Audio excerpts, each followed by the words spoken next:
The 2022 International HillClimb Cup, virtual Hauenstein Bergrennen, is presented in partnership with Viper Gaming by Patriot, A-Stick Sim Sport, ESTV, and Motorvision.tv.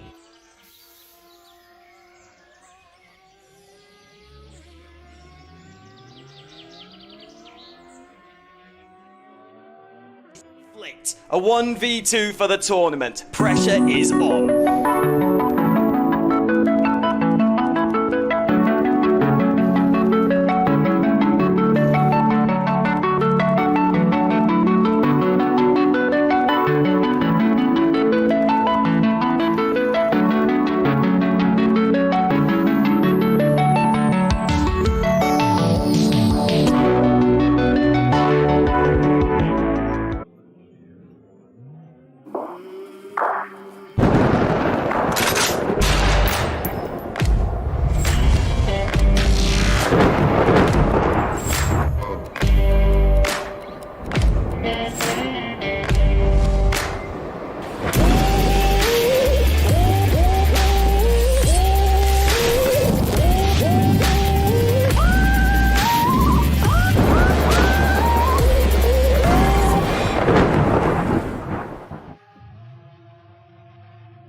Racing for Green is here to help you carbon neutralize your racing.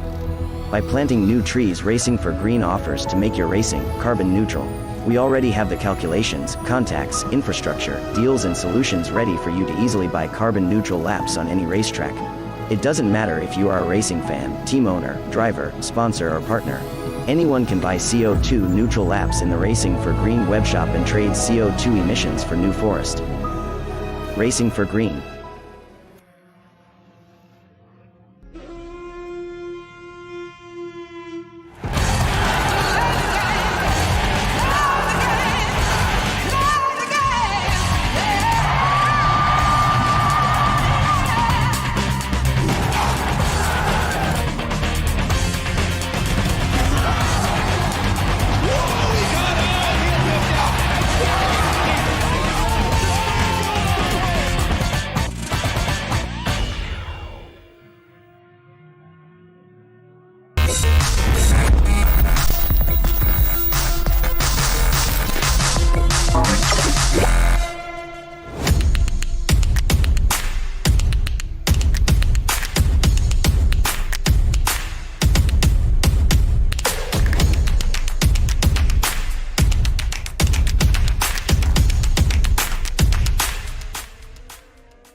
In the German classic of Hauenstein Bergrennen. My name is Chris Buxton and I'll be your commentator throughout this evening's festivities. And having watched the cars hit the circuit for qualifying, we have an incredible lineup of machineries and drivers ready to do battle for our first visit to Germany in this series. We've been to Austria and we've been to Italy thus far. We will return to Austria next time and Germany thereafter. But right now we have got this twisty and technical circuit to deal with. So we can head to qualifying at the moment to see who is where. Hopefully so. Although let's have a quick look at the championship standings.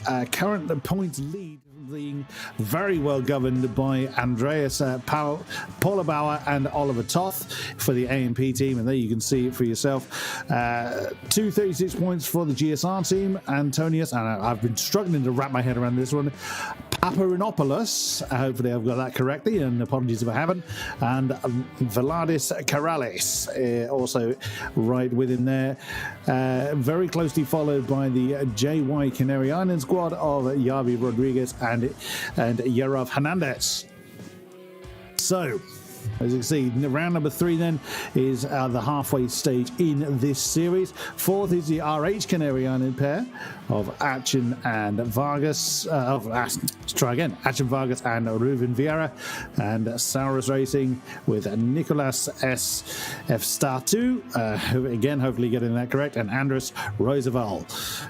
So, quite a number of teams involved in this series. As you can see, a lot of cars, a lot of drivers, always approaching new people, attracting new people as well. You can see at the bottom there, you can see the wide and varied range of cars that are available to our drivers, split into relevant categories dependent on the type of car and the engine size that they carry. So, we've got Sellers, Normas, Tartuses, Delaras, and then you've got the more touring car types, the BMW 30s, Escorts, Mark IIs, which I confess I am a bit of a fan of, and I make no secret of that. I'm a bit of a fan of an Escort Mark II. Opals, very much looking forward to that. Then you got some more of the modern machinery, Lancers, WRC Escorts, an Audi Quattro, yes, the gloriously gorgeous Audi Quattro I spotted in the lineup as well. There's a couple of Imprezas we've seen in that category. Then further down, Opel Cadets, GTEs, yep, you're kind of harking back to my childhood there. Fiat X19s, BMW 2002. I'm not quite that old, but I feel old enough. I was kind of around in 1858 before the motor car even existed. Alpine A110 also in that category. And at the bottom of the list is Corrado, Honda Type Rs. Again, cars that we're familiar with on the road. Renault Clios, Peugeot 306s. Absolutely awesome to see. Very much look forward to seeing what we have lined up. Of course, we won't see all of them, but we will see a very big selection of them. Really, really looking forward to that. Okay, so let's see who is out there, shall we? What action can we see at the moment? That's someone reversing. That's generally not what you want to see. Not sure who that is that's reversing back to the spot. Maybe they got released slightly earlier than they would have liked. But we'll see some action getting underway here very, very shortly. So this is one of the shorter hill climbs that you'll see in this type of series. Some of them can be astronomically long. This one is 4.2 kilometers in length. Here's Pedro Barbosa. So I was waiting for the pace car to get underway. That's the Sierra that's got his lights blinking away there in the foreground of the shot. You can see right in the middle, the 122 car is that Escort, the WRC spec Escort, and the 190, I think there's a Fiesta in the background. You've got a VW, I think that's one of the Corrados that's just backing out of the shot. No, we've seen you on camera. No good getting camera showing us now and backing away slowly. It's like the person that's accidentally photobombed a picture. They sort of creep away very slowly. Tough, we caught you. BMW in the front of the shot. And then you've got one of the, I think it might be the Tarsus that's the single-seater creation that looks a bit like a Radical. That really does show the kind of diversity of vehicle that you can expect in these hill climb events. You can see they come screaming towards... now they come from the left hand of the shot and then sweep through that left-hander, heavy on the brakes and not wanting to introduce themselves to the tyres as they sweep through. And then you see they just go over the rise and there we go. So we've got a great, essentially a drone camera shot here of sweeping through towards... That's the we're heading back to the beginning of the circuit here. As we're seeing cars heading back to the holding area. A nice car parked there on the grass, but that's a pace car more than anything else. Oh, that's someone showing off, look. I haven't got a tent, so I'm going to park it right here, he says. Look at that VW Corrado, the bright orange machine there, and you've got a Honda. A Fiat, another Honda there. Oh, look at that. Again, beautiful liveries. The Martini livery on the Lancia. That's an absolutely fantastic looker as well. WRC Escort. That's one of the Lancers. I mean, if anyone that knows anything about the rally machine will recognize a number of these. And then look at the number 73 machine. Absolutely stunning. Oh, I could just gush over these cars all day long. That livery, however, we need words about that. I'm not so keen on that one. We're not so keen on that, if I'm entirely honest. There I am, bigging up the liveries, and then this brick paint thing as wanders in front of us. There we go, here's one of the escorts. Love the reason why I love escorts is because I grew up, my older brother had a Matsu escort when we were growing up. That's why I'm very, very keen on them. And then you get these wonderful, the number 14 machine we see here. Yeah, it's such an unusual looking car compared to the rest. BMW at the end of the line there, and then you can see them stretching off into the distance. The types of cars you can see, and there you go. There's another one of these single-seater type cars. There's another Corrado. There's the Quattro in its traditional white and yellow skin. Oh, I'm very much looking forward to seeing that go up the hill. And again, in case you couldn't tell, that's a Peugeot. Zeto on the nose. And then you get a single-seater. How awesome is that? I love it. Absolutely love it. Single-seaters do hill climbs as well, believe it or not. Oh, there's an Opel Kadett. Yeah, beautiful, beautiful. Another Honda. I think that's another one of the... I think that's a Norma. I think that's what they're referred to as. There's another WRC spec Escort. There's another Opel. Fabulous stuff. Some people have bigger tents than others. Obviously, they paid a bigger entrance fee when they joined the series. So then we will get the first runs underway very, very soon once the session has timed down to the start. As we fly through the flag, so we can actually get a kind of a bird's eye view on how this section's, how we start the I say lap, but it's how this run starts. So of course, it's being a hill climb, you're going uphill. So you're screaming up towards the first braking zone, heavy on the brakes, and then sweeping through it. I love the fact that the drone is trying to take a racing line, but it can't turn very well, unfortunately. And then you sweep through and continue this quite fast section. Like I said earlier, this is quite a fast hill climb circuit. It's not there are more tight and twisty circuits in the entire season, and we're still absolutely flat out here, but look how narrow that is. If you start to wander anyway, you've got very little time to correct it. I mean, some of these cars will be hitting close to 200 kilometers an hour in this circuit alone. Still screaming along, heading towards the Lange Gerade. That is the section coming up here, so hopefully the people have timed it right. Even if they wander too wide, you think, they've got miles of grass, but look at you can see there's a ditch lining that left-hand side of the circuit. Now, into the left-hand side, and a barrier awaits them if they get that completely wrong, and a tyre stack just to make sure that they end their run very swiftly if that goes wrong at that section. Left-hander again, and it's trees that is going to be the run ender if they wander a bit too wide. And then starting to just come over the crest again as the drone tries to avoid some of the trees and upset some of the nesting animals. Coming down. Lovely drone piloting going on here. So again, we're still absolutely flat out there. Now we're going to start to just tap the brakes, start to scrub off a bit of speed, coming through this ever-tightening right-hander. It's very deceptive to start with because it looks like a fast right-hander, but it just gets tighter and tighter and tighter, and then you end up into this S-curve section here, lined with trees and barriers. So got to get this right. You can't just bounce over the grass because bounce is exactly what you will do. So through that S-curve section, and now a bit more of a flat-out section, screaming towards the tight right-hander that we will see very, very shortly as we just come through this little left-hand kink here as the drone nearly catapults itself into a tree. And then you're going to have... So just coming up here is where you're going to have to pick a braking zone. And bear in mind, there's no kind of really obvious landmarks. There's no braking boards. There's no distance markers or anything like that. And then you've got this short straight here as the drone gains out. So you'll see, there it is, that square chicane. Now, the entranceways, the entrance and exit to that chicane are unbelievably narrow when you're flying towards it at breakneck speeds. Then you had the Zeil curve. Again, I'm sure I'm not pronouncing that correctly. Our German correspondent, Alex Goldschmidt, will probably shout at me for my attempt at his native language.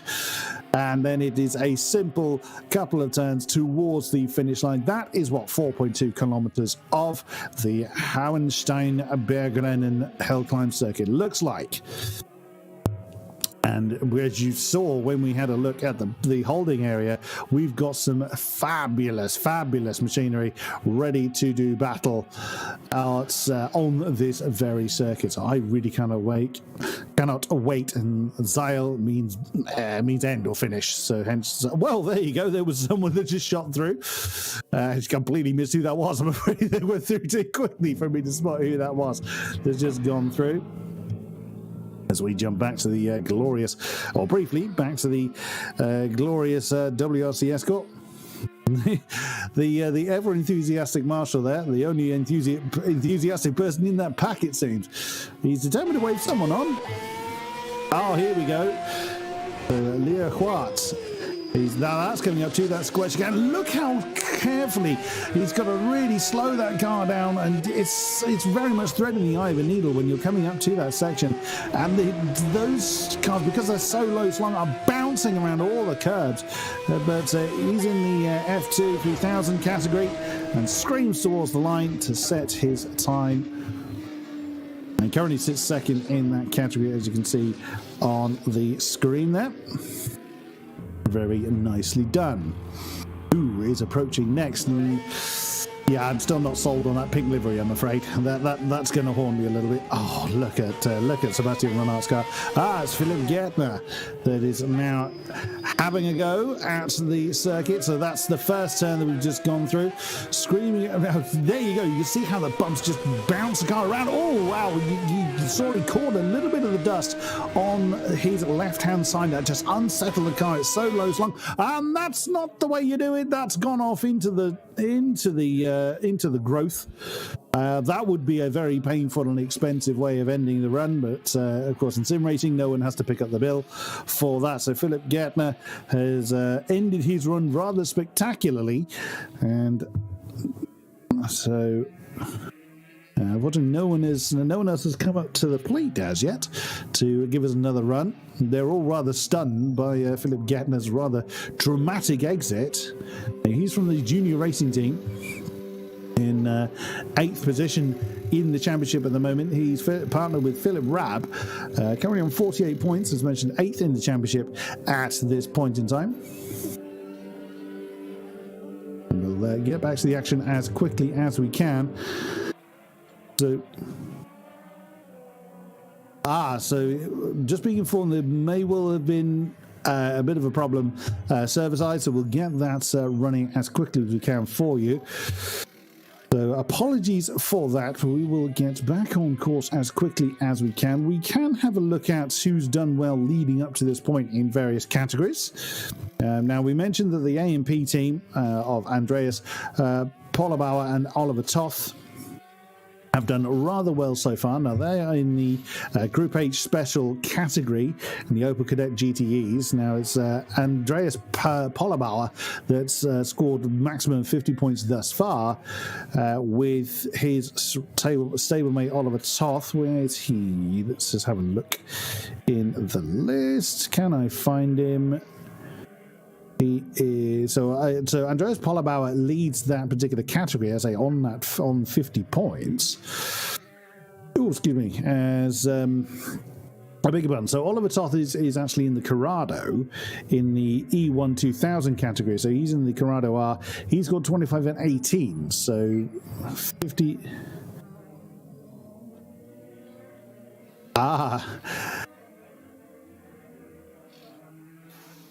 Oh, okay. So just being informed that there has been a bit of a problem where our server host is actually sat. So we'll bring you a bit more on that when we get some more news on that. So as I say, we'll hopefully get the broadcast up and running properly with some racing action rather than me waffling on, because no one wants to listen to that for several hours.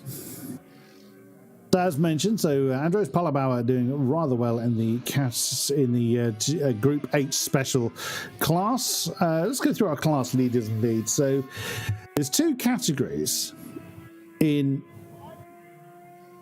Okay, so just being informed that the standings are going to be brought up. That'll help me explain who's doing rather well in which classes and what have you. So there's two categories, Category 1 and Category 2. So the Category 2s involve your sort of more classic machinery. And the Class 1s are kind of, your quicker stuff. So there we go. So now, as you can see on the stream there, so we're now looking at the Category 2s that are listed at the top of this particular list. So let's look at the E2 SC SS3000s, which primarily is the Norma M, if I can say this correctly, Norma M20 FC Zytek cars, except for our class leader, which is Sebastian Renat, the Frenchman in the Ocella FA30. I believe that's the single-seater that we saw, or one of the single-seaters that we saw in the list. 2 wins so far, 2 maximum points of 25 points thus far at Austria and Italy, or the first visit to Austria, I should say, for Sebastian Renat. Again, hopefully I'm pronouncing that correctly, with Lacroix, as we did see try and make a run before we encountered some difficulty. It's claiming 18 twice, and Mark Bess, the Canadian, was looking set, I believe, to set a run before we lost connection to the server, and then so 15 points for him. And Philippe Gardner, who we saw vanish off the track rather dramatically, not scoring any points last time out in Italy. And we haven't seen Francois Carati or Patrick Fossé in their respective cars as yet. So the next category down is the E2 SS2000 category. So again, different type of, different build of car, slightly less powerful, but hence why a different class. So the Tartus Master, the Delara F312 are the two cars that have been represented in that class, currently led by Andres Roosevol, 225 points. Where do we find Mr. Roosevol? Just trying to find which team he is in. He's in the Saurus Racing Squad. They're in 5th position at the moment, is Andreas Roosevelt from Hungary.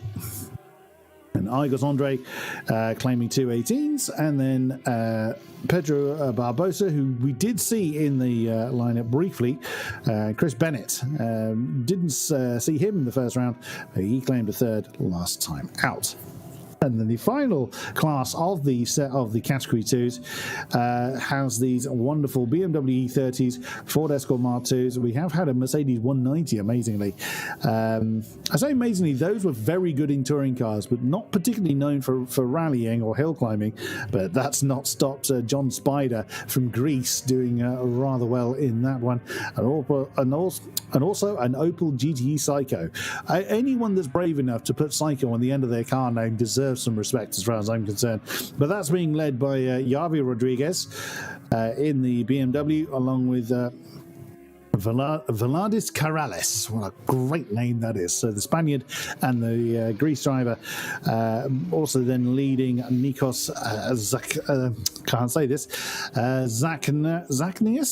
I'm going to go with that. Also for Greece, along with John Spider. Now, slightly further down are our Category 1s. So, in the E1 plus 2000 class, that's your real monsters of the rallying scene. So, being led by Tobias Beersdorf. So this will be a home race for him. He's the one with the full rack of points so far, with 50 on the board in that class. In the Lancer Evo 9. And then it's 2 escorts in the form of Antonius Paparinopoulos. No, I got it right first time, and I knew I wouldn't get it right again. Paparinopoulos. There we go. Needed another go at that one. The Greek driver, and then Pedro Alvarez from Spain in the next escort, but I'm still keeping an eye on Yuri Hernandez, the next Spanish driver in that gorgeous Audi Quattro. Yeah, I make no apologies for being an absolute fan of that. And again, anyone that is a fan of classic rallying, that is such a gorgeous car. It was such a absolute beast in its day. So very much looking forward to seeing how they do in this category. So primarily it's Lancer Evo and Ford Escort in this particular class so far. Now we do have a couple of Imprezas, but we haven't seen the Imprezas take part yet from Gerd Alsen and also Harry Gavales. So they haven't taken their Imprezas. Lancia Delta Evo 2. There's a blast from the past as well from Franck Dupere, the Frenchman in the 275 car. So that should be fun if we get to see that one. Next one down is the Group 8 Special, as I was mentioning earlier. And is Andreas Pollabauer that leads that one, the Austrian. And now, I think it's fair to say that the Opel Kadett is quite a favoured car in that particular group. The top four all sporting the Opel Monster. Then it's the Fiat X19 in the hands of three drivers taking the ones. Bigger one. So Andreas Pollabauer, Philippe Raab, so the two Austrians leading the way. Then Julian Galpassaro,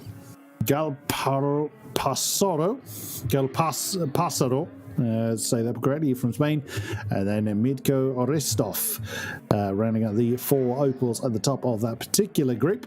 And then Bruno, I would say that's probably Guides from Portugal, Hector Rodriguez from Spain, and Louis Lacroix. That would be Louis Lacroix from France.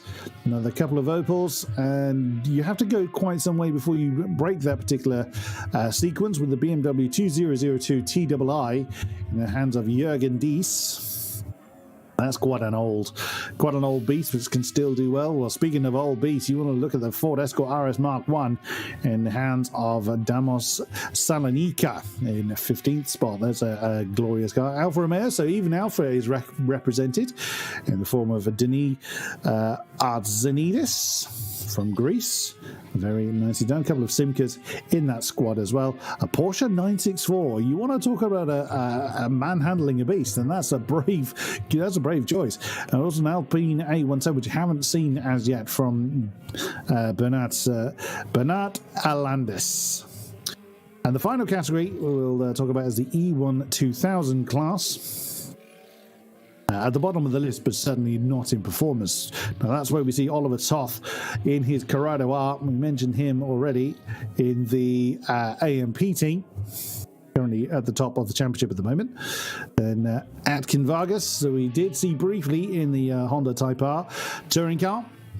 Jürgen Strassiger, I think it would be pronounced. Again, another Austrian in the list. Currently sits in third in that class. Michael Poancel from France in the Renault Clio. And then Roman Vieira from Spain. Again, another Honda Type R. A couple of Peugeots in the list as well from Adan Piamenta and David Parisot, from Spain and from France respectively. Fiat Punto, again, not a common sight to see those in rallying terms or in hill climb circles, but that is Adrian Varila's choice from Spain.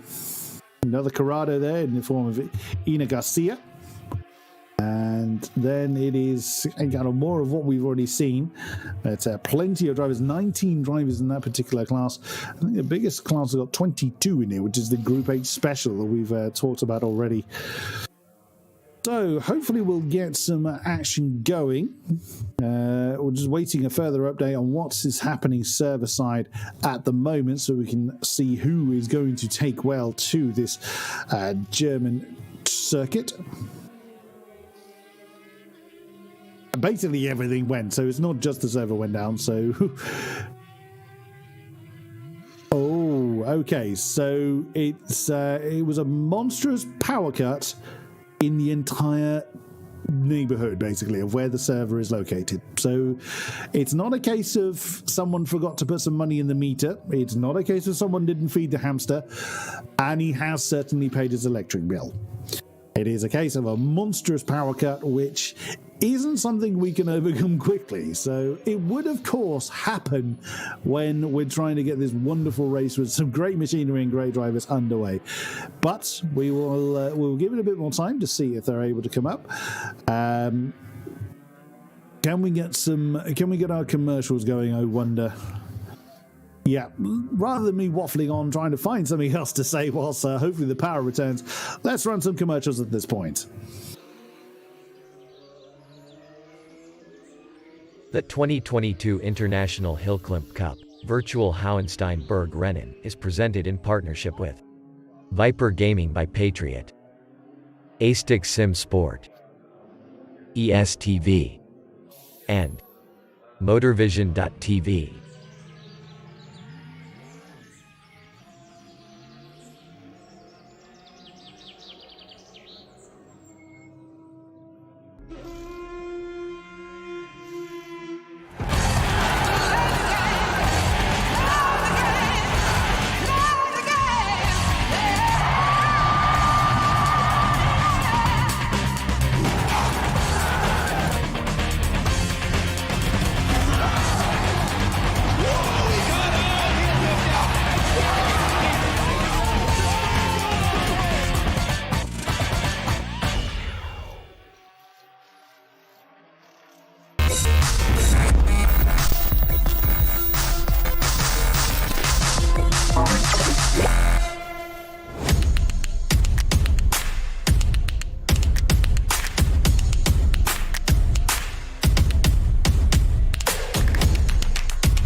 Racing for Green is here to help you carbon neutralize your racing.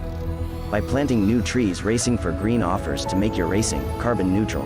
We already have the calculations, contacts, infrastructure, deals and solutions ready for you to easily buy carbon neutral laps on any racetrack. It doesn't matter if you are a racing fan, team owner, driver, sponsor or partner. Anyone can buy CO2 neutral laps in the Racing for Green webshop and trade CO2 emissions for New Forest. Racing for Green. A 1v2 for the tournament. Pressure is on.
We have a server, we have some scenery to look at, and some glorious cars to look at once again. So we are getting everybody back into where they should be, and they will be running to a qualifying order. We're just waiting for our drivers to return. We can see the magnificent machinery we currently have. Who have we got currently in the server with us? I'm not sure we can actually focus in on a driver because it will do it from the trackside camera. They're very small tents. You wouldn't get much crew and toolboxes in those. You could try, mind you. So we're trying as we may, as you can see, to get everybody back in. There's quite a lot of people. There's a good 50 cars that we're looking to take part in tonight's race. So do bear with us whilst we get everybody back. You can see that the garages, the tents, are slowly filling up. There's that Mark when I got the number 42 at the bottom of the shot. That's a good looking beast. That's actually Damos Salanika's car. The Mark 1 Escort. Let's have a look at who we can see in the shot. There's the 106. Now, that is... You have to forgive me, I'm not entirely used to who's in what number, so I'll have to try and find it. It doesn't help when they blink like that, unfortunately. Who is 106? Let me try and find that. 106, who are you? That is Andreas Valle in his Lancer. That is who that is. I can see number 65. Slightly, the red, white, and blue car right in the middle. That looks to me to be a BMW. Who is it? Number 65. Looking down my list. That. I can't find them. So this is going well for me, isn't it? Who is number 65? Bear with me whilst I try and figure out who that is. There it is. It's a Marcus Blasel. It's not a BMW. It's an Opel Kadett. I do beg your pardon. The Austrian in the Group H Special Class, 8th in that particular category, looking to, of course, improve on his standings. You can see more and more cars popping up. Who else can we identify? There's number 88 on the left-hand side. Let's work out who that is. Let me see. Who is number 88? I wonder if that's a Lancia. No, it's an Alpha. That is Dennis Lopez from Portugal. Also in the Group H Special Class. It kind of reminds me a bit of a Lancia, that kind of side profile, but that's now from Air 75 under his particular tent. Oh, there's number 145 that's just appeared. That's second in the Group H Specials. That's Philippe Brave from Austria, also in Opel Kadett. Oh, 215, here we go. More cars appearing. 215 has just popped up. Looks like a Clio of some description. That's no, that's a Fiat Punto, beg your pardon. That 215 is Adrian Varela from Spain. 9th position with 6 points, being scored last time out in Italy. Can't spot the car number on the side of the monstered livery car. We see on the front, the left-hand side, 136 has just popped up into view. Oh, lots of cars are popping up into view now, as you can see. We're going to enjoy some great runs from all of these machineries now. This is what we're looking forward to. Again, we do apologise for the issues we've had so far, but we do kind of rely on power in the sim racing world. And if that disappears from a particular area, there's only so much pedaling that we can generate from. There's only so much energy that pedal power can come up with. So we do have to circumvent these problems as best we can. Who can we look at? 136. Let's have a look at you. I wish this guy would stop blinking. It's difficult to read the number. 136. Who are you? Let me see if I can find you. I do apologise for, like I say, not knowing the numbers off the top of my head, but there are a lot of people involved. With, as we saw earlier in the broadcast, going through the current championship numbers, there's a lot of people. So 136, who are you? Let me see if I can find where car number 136 is in the list. I can't find where number 136 is, unfortunately. It is eluding me at the moment. Why can't I find you? Well, 137? That's not very helpful when trying to identify who that is. Who are you? Number 136.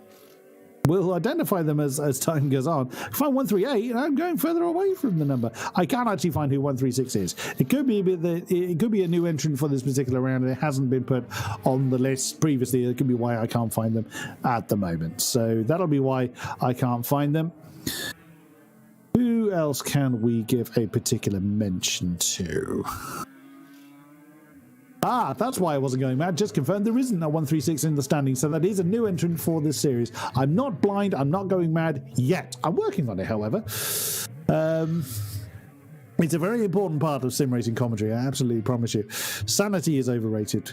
106. Did we mention 106? I think we did. Yes, that's Andreas Valle in his Lancer. We did mention you. But I can't identify any other car numbers. It's a 13 we can see next to the 88 car, but I think that's part of a number rather than car number 13. Let's see if we can find a 13 in the list. I can find a 12. Of course I can. I can find a 213. And I can't quite see enough of the car to identify whether that is Julien Delarge's Fiat X19. I've got a feeling that's part of a number, as I said. I don't think it is. Oh, it could be car number 13, actually. It could be an Escort. If so, that is Brenton Henderson from us. Now, I do confess I can't remember the difference between Australia and New Zealand's flags. If it is you, it's an Escort Mark II, but I'm not convinced that's a Mark II Escort, judging by the nose. So it could be the Fiat X19 of Julien Delarge. Or it's Ina Garcia's Corrado R. As I can't really tell. I wonder if that's the VW. Either way.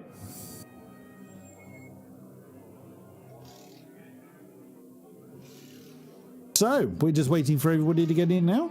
Car number 48. I don't think we've mentioned number 48, have we? It's another person that's blinked into existence on the left-hand side there. Number 40. Oh, never mind. We've changed it anyway. Oh, there's that Audi Quattro. Look at it. Again, I make no apologies for admiring that gorgeous beast. The number 140 car. I very much look forward to that particular monster climbing up the hill. Well, they were awesome in their day. They really were absolutely rally dominators of their era. And 153 looks quite nice, doesn't it? Let's see who that is. 153, who are you? Looking through the list, that is Tobias Beersdorf, leader of the E1 Plus 2000 class from the Category 1s. That's the Lancer Evo 9. Who's piloting that 140? Have a look. Who is driving the number 140 car? I'm struggling to find you again. I thought I found this earlier because there's not many of those Audi Quattros in the list. Oh, come on, ISO, don't fail me now. There is an Audi Quattro, but it's number 82, isn't that? Yeah, 140 car. Oh, there's another lovely shot of the field, just all waiting to get underway. 146 car we see in the bottom left corner of the screen. Who is that? Let's give you a mention. 146. Again, I can find every number around the one I'm looking for. I found 145, which is Philip Raab's Opel Kadett. I'm doing amazing at this number hunting business. 146, there we go. It's Ruben Quiles. That's his Fiat Punto HC from Spain. Joined us last time in Italy. Unfortunately, didn't score any points on that occasion. But is looking to get off the mark here in Germany. 137. Who are you? Let's see now. I'm just thinking, was that the car I was trying to decipher? I think that was the one I was thinking was part of a number, but I thought it was the end of the number rather than the beginning. Maybe 137 was the one I was trying to figure out who was. Now that looks like a Lancer. That looks very much like a Lancer. If that is the case, 137. It is indeed a Lancer. It's David Aguaron, I'm going to say, from Spain. Not going completely mad, like I say, not just yet, but still working on it. And just look at the field. Absolutely glorious cars, glorious colours, except the pink one. I'm sure they're going to do very well in the pink Civic, but I can't say I'm a fan of the colour. Waiting for the last few to join us, and then we'll get this session underway. As the camera goes for a wander, no cars over there. Who are we going to have a look at? Pick a car, drone. Who's it going to find? That's one of the Civics. It's car number 17. Oh, we're going to get a lovely sky. Oh, look at the Martini livery on the Fiat. That's gorgeous. Lovely.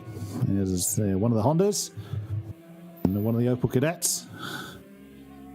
Oh, Oh, look at that. There's one of the Lanciers. BMW. Another Opel. I won't be able to identify all of them. There's that Martini livery again. Oh, stunning. That's one of the Evos. One of the Opels. As a single-seater. It's almost like spot the odd one out. There's one of the Audis. Oh, and the pace car's decided, hang on, the pace car doesn't need a tent. He's stealing the spot of a competitor. Surely the pace car's got its own little home. Get out of the tent, you. I mean, sure enough, the Sierra Cosworth would do very well on a hill climb. Sure thing. I mean, again, those cars are very much hark back to my childhood. The Sierra Cosworths. As do the Escort Cosworths, in fairness. There's that 65 car. We mentioned him earlier on. Oh, of course the cameraman would find the one car I have criticised the look of and put it big straight in the middle. Well, thank you, drone pilot. That is car number 196. Who is that? Who is responsible for putting that one there? Let's have a quick look. 196 is Jürgen Strasiger. That is who that is in the E1 2000 category, and everyone's vanished. Oh, they're back again. There it is. That's Jürgen Strasiger's car. Well, I mean, you'll spot him. There's no mistaking him for anybody else in that very bright colour scheme. We come back to this particular shot. Again, you get an idea of just the eclectic mixture of the cars on display here, ready to do battle here in Germany. Hopefully we're not too much further away now from seeing the first runs post-restart. Again, we can only apologise for the technical difficulties that have plagued us up to this point. But like I say, there's a large number of competitors, as you've clearly seen, having a look at all the cars that we're dealing with in this event. And sadly, the power did not want to play ball for a crucial moment. Oh, there goes the pace car. Maybe he listened to me when I told him to get out of the tent. It's not so much a pace, it's a course car, so beg your pardon. I'm so used to calling them pace cars. It's not like you lead all of them off on a parade lap or anything. There we go. We're going to follow the Sierra. Maybe the Sierra's going to do a run up the hill. It wouldn't do too badly either. Oh no, he's decided to run back again. No, he's getting out of the way. He's making sure that he's not going to obstruct anybody coming through to actually do their run. Wide angle shots, including the Portaloos in the bottom right hand corner of the screen. All for authenticity, you see. Who is going to come up first? That's also a golden question. Who is going to come up first? Now, they will be released in qualifying order. So we'll see who qualified first. Now, they'll be released in fastest car order. And in previous, in other hill climbs event, sometimes run the slower cars first. But in this event, we are running the faster car first. Oh, that's one. Is that the Tartus, or who is that is joining us now? That is car number 14. Yes, Sebastian Renat, that's the Acela FA30, and screaming away. We've got our first run of the night underway. Excellent stuff up to the first turn. Guess I wouldn't just see how the nose digs in. And a lot of wheel spin on the exit. Very nicely done.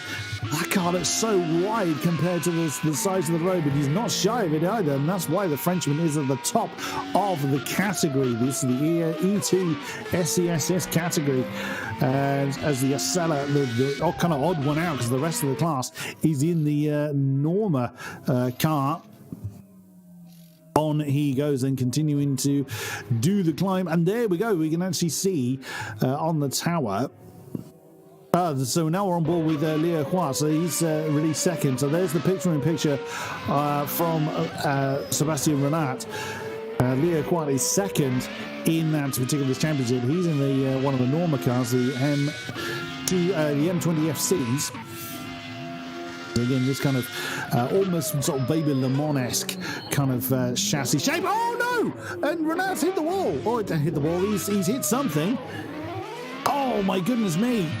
Paul Sitter has head-butted the barrier rather hard. Now, is he going to be caught? 4.2 kilometres whilst a fairly short circuit as he's coming up to the square chicane, so he's near the end of the lap at least. He might not be caught. I don't think he's going to be caught. I think he will just about get home before Juan gets home. Now, there is our first car on circuit. Just about to come home. Sebastian Renat, that's going to hurt.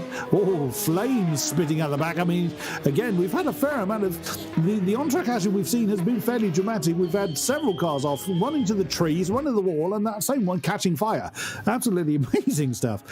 So here's Lacroix then in the Norma M20 FC to come over to set the top time, of course. As Renat, as good as he is, he's not likely to keep the top of the times in a burning car. There is Mark Best, the Canadian, third in that category, the E2 SCSS 3000 class. Oh, that's again getting very, very twitchy coming through that left-hander. Now, yes, there is a fair amount of downforce on this type of car as he comes over the line. Javi Rodriguez in the E30 Turbo, car number 195. Leads the E2 SH plus 3000 class.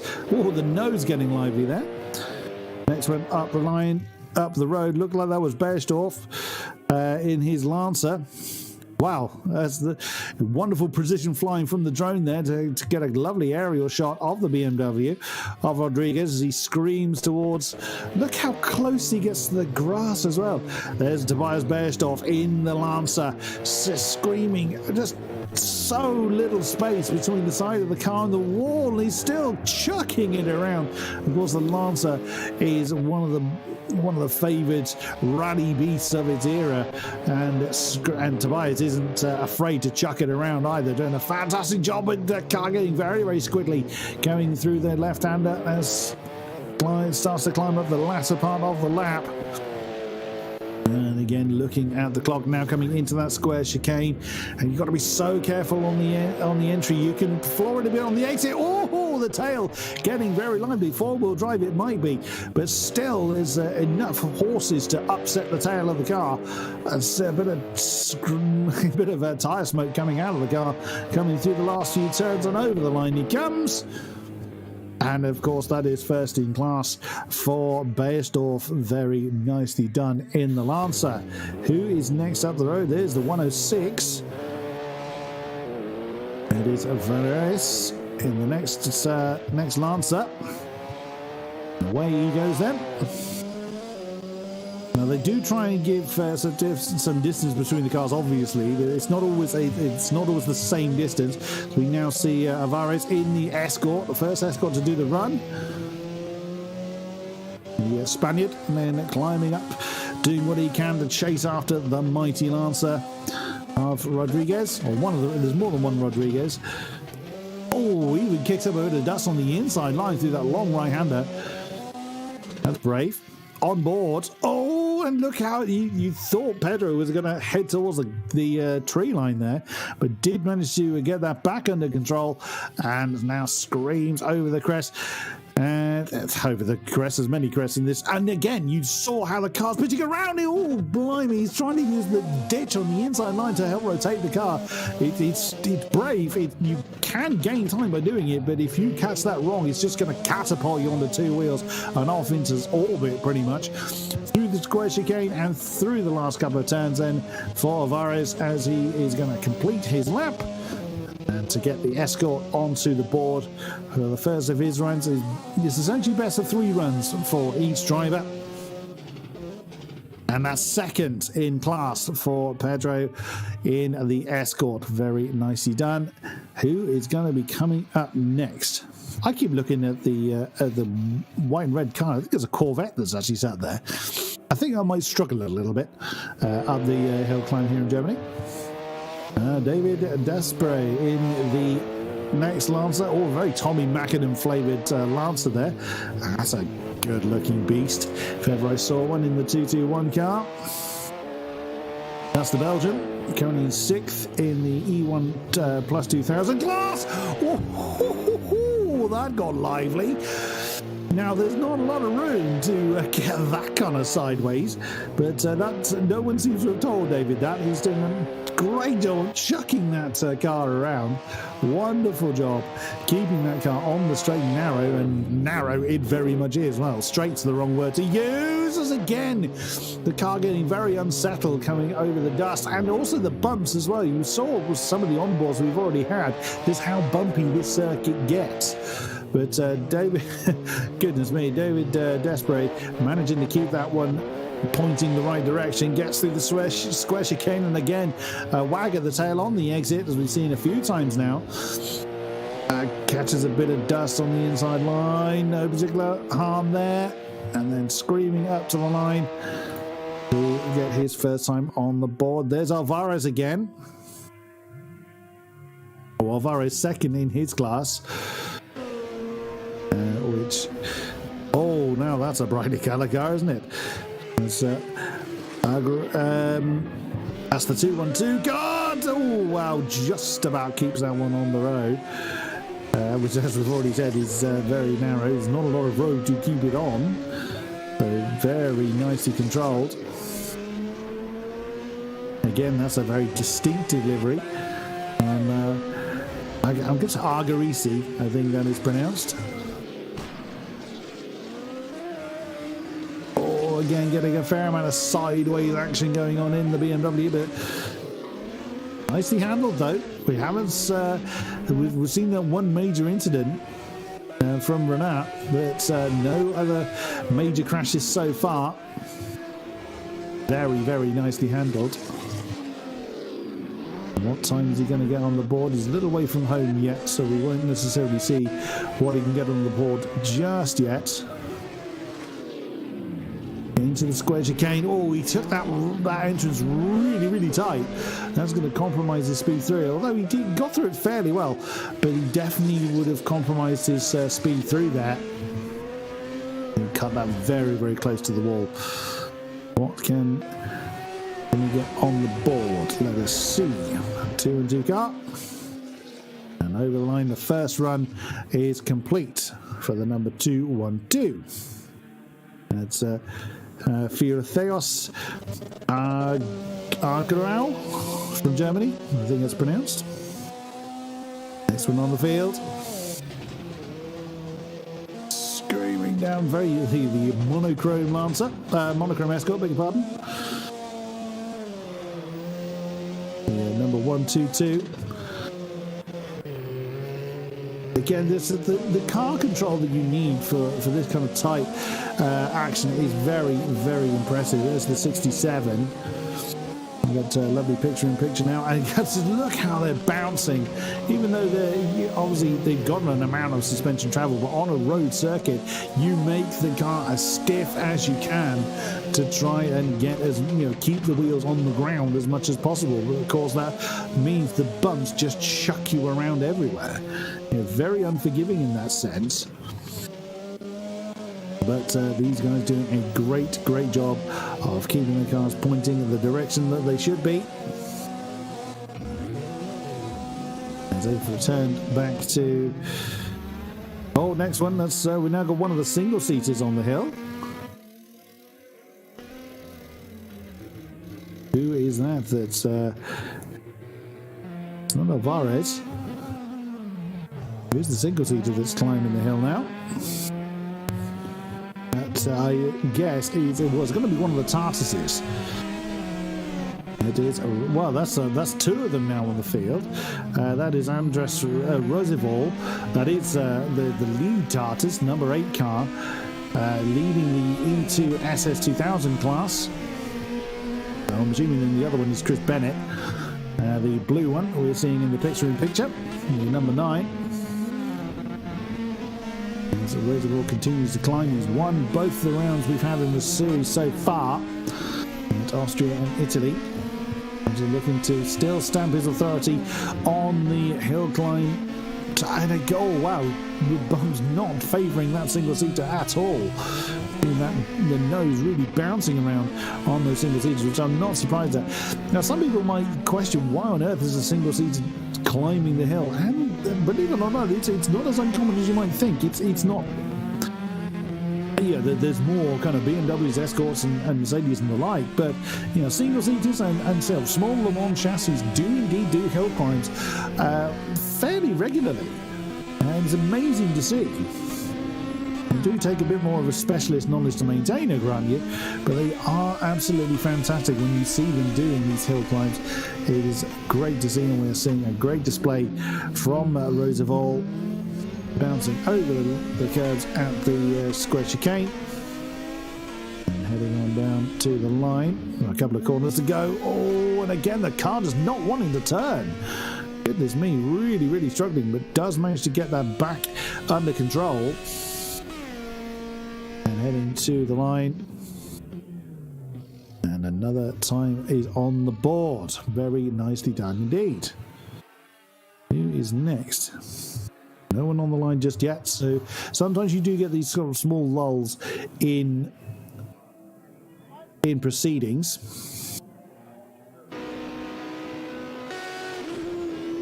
And who's on? It's Pollebauer. Andreas Pollebauer is now on track. That is the Group 8 special leader in the Opel Kadett, the 116 car. Now makes his first run. Very distinctive, lovely looking cyan blue Opel. Starting to scream its way up the hill there. It makes it look so easy, even getting the tail wagging through that long right-hander. Just, believe me, this is not an easy thing to do. That shouldn't deter anybody from giving it a try. This is your like. If you enjoy the kind of hill climbing type action, very tight and challenging, rallying type driving, please do give it a try. I'm always a big advocate, a bigger lock up there from Pollebauer. Yeah, it's always something that I'm a very big advocate of for people giving it a go. But I mean, this is a very particular set of skills as the movie line goes. Through the chicane and heading to the Zeil curve for Pollebauer. And again, we've seen several cars just not wanting to turn in on that final left-hander before the final right. And even a bit of tyre smoke peeking it up and over the line. Of course, class lead for Andreas Pollebauer, the Austrian, in the Opel Kadett. Who is coming up next? A Hauenstein flavoured car. Very nicely done. Who's next? Who's going to brave the hill now? Have to see. As at the moment, we can't see anybody looking to try it. Oh, is that Alvarez? Well, Alvarez is an Escort, and that looked like an Opel that just came past.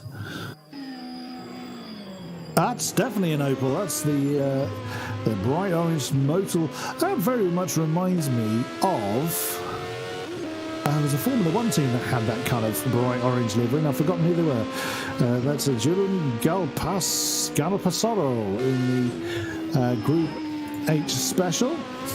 That's again one of the Opel Kadetts, and again the car gains quickly coming through the right-hander towards the beginning of the lap.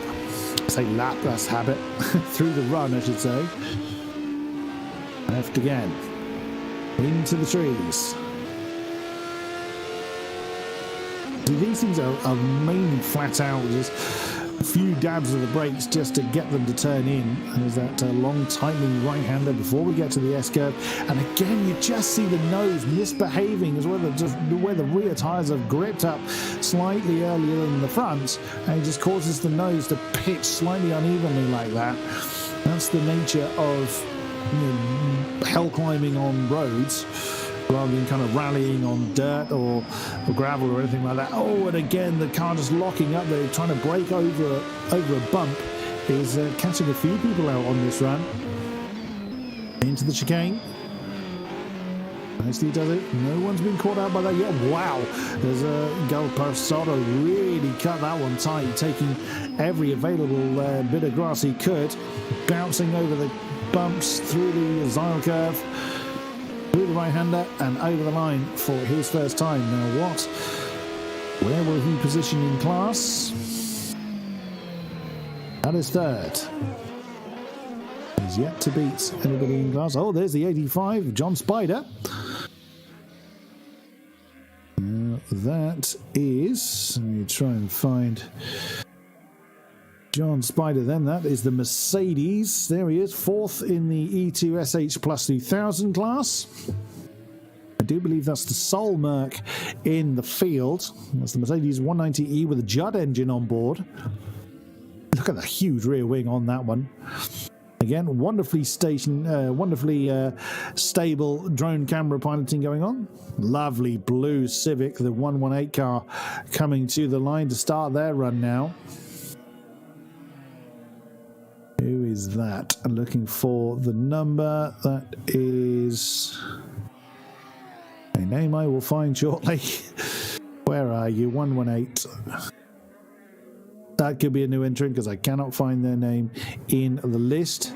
But we get to say, we would have got to say, there's, oh no, that's another one that's, oh wow, that's very much impaled into the wall. That's Ryman Vieira. Oh, that's the end of his run. That's the number 17's car. That is very much dramatically come to an end. Oh dear, oh dear.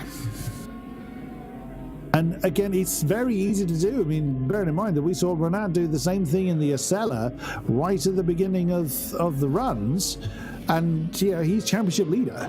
So it just goes to show how easy it is to make those little mistakes at the wrong time to throw the car into the wall. Away goes another competitor. Didn't see quite who that was that's just started their run. And look at the acceleration, even uphill. It's stunning for these cars.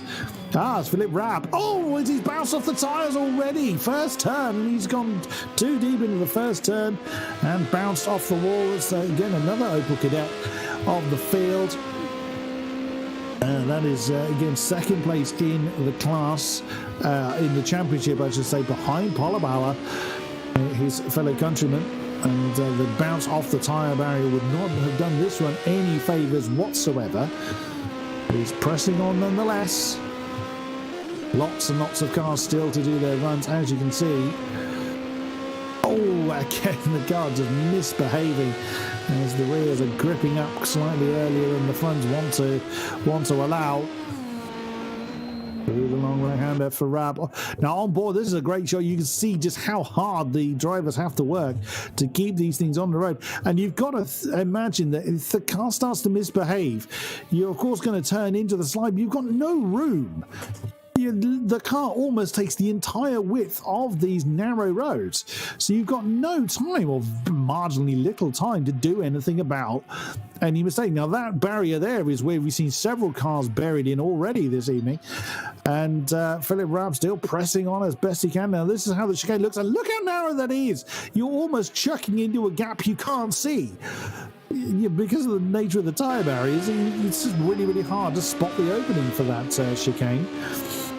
Through the Zar curve and down towards the final right-hander for Philip Rapp to put his time on the board. But with that argument with the tyre barrier, I can't imagine that is going to be anything higher than fourth. Well, it's actually third.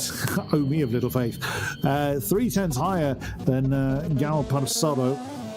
Carl Shageri in the Escort. He's coming up to the chicane. Bit of a lock-up then for the 147 car.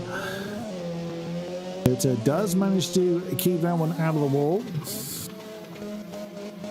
And here again, no one wants to turn in really well. Oh, wow, he even had to get out of it, turn a bit too much.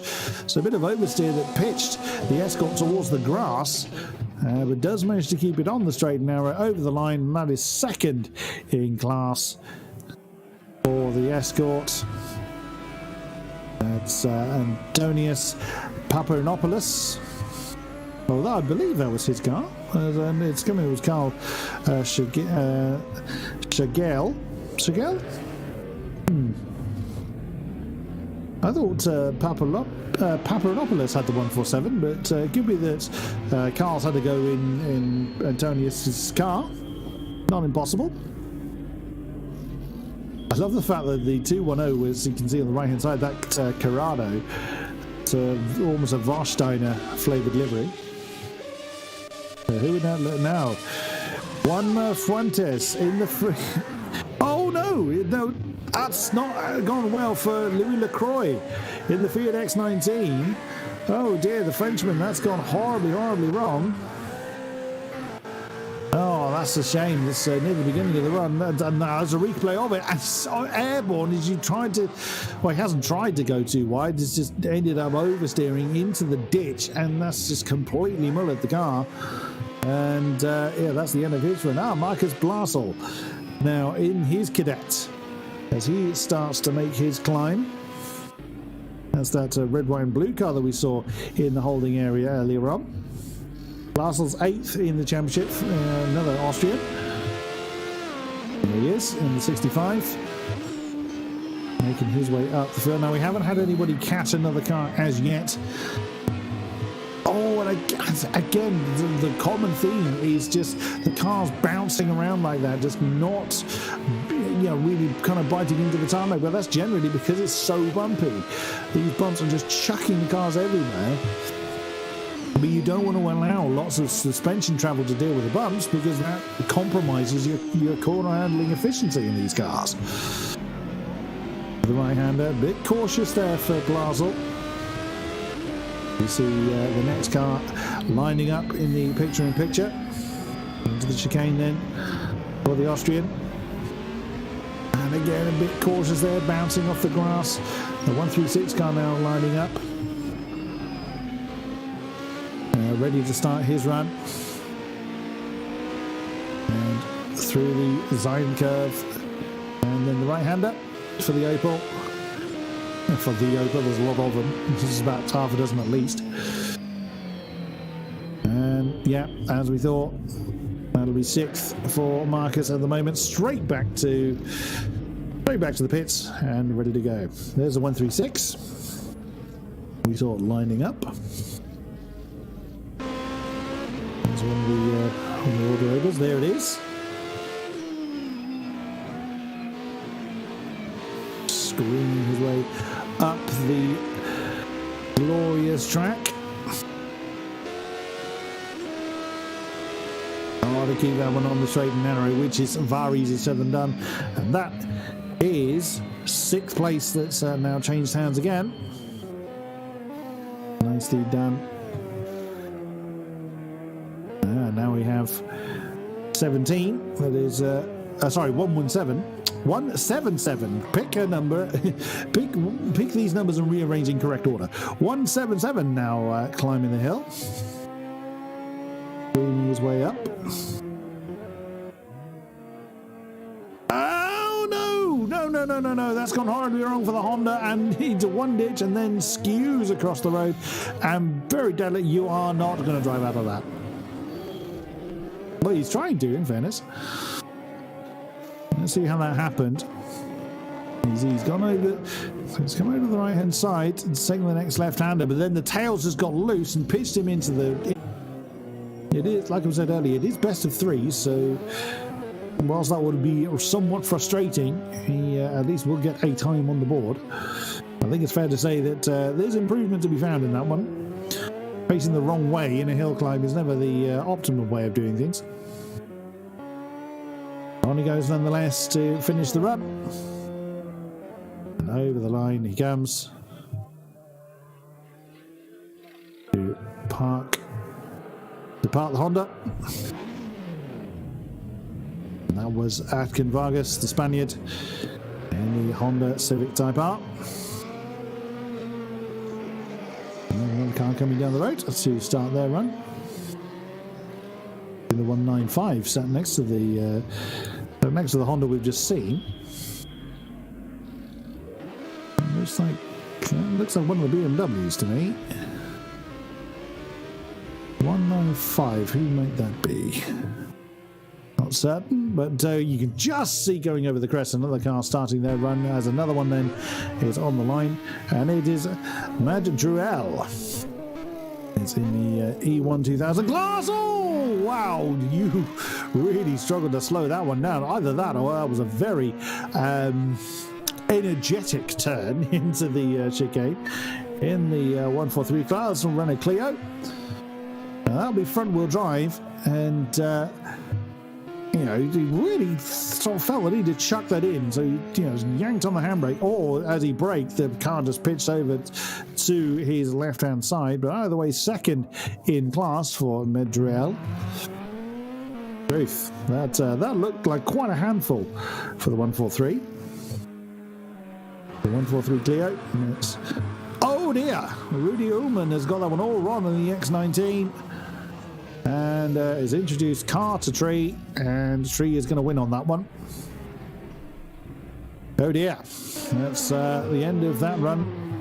Oh, Nelson Incaro! Inacio, I beg your pardon, in the 306. So you keep it out of the wall initially, and then you reverse it hard backwards into the wall and lose your rear wing. That's an unusual way of venting your frustration. You've also left your rear wing behind. Littering is illegal in some countries. It's pressing on nonetheless, determined to finish the run. And the number 112, so Nelson Inacio, that is for the Peugeot 306. He was from Portugal. Currently sits bang in the middle, 10th position in the E1 2000 class in category 1. And screaming up to... Now, the rear wing may not necessarily... has been damaged. You can still see there's some shaping on the car, but he's certainly lost... More like his bumper, his last run in the top of the car. Oh, look, again, you can just see how hard the drivers have got to work as we watch Varela again. Another run for him, I believe. Again, it's impossible to appreciate just how narrow that entrance is for that chicane until you see it on board. With it doesn't matter what you're in. I'd imagine the single seaters will probably feel even worse because they're that much lower to the ground. There's less in between the tyre and their face. It's over the line for Varela. And that's third. That is third in class. A lovely run there. There's the 86 car of Pohansel. That is Mikhail Pohansel, and that is now making his run. Fourth currently, the Frenchman scored 20 points thus far. And fourth again. Fourth seems to be his number. Fourth in class for Mikhail Pohansel in the Renault Clio. Who is next? Who is next? That's who's next. It's Oscar Pastor in the 105 car. And what can he get on the board? Having a smaller car doesn't necessarily help. That's the Sinker Rally 3 prototype. He scored a point last time out. Didn't see him in round 1 in Austria. What can he do this time around? One of few of the Group H specials now got times on the board. You start seeing the pecking order being formed.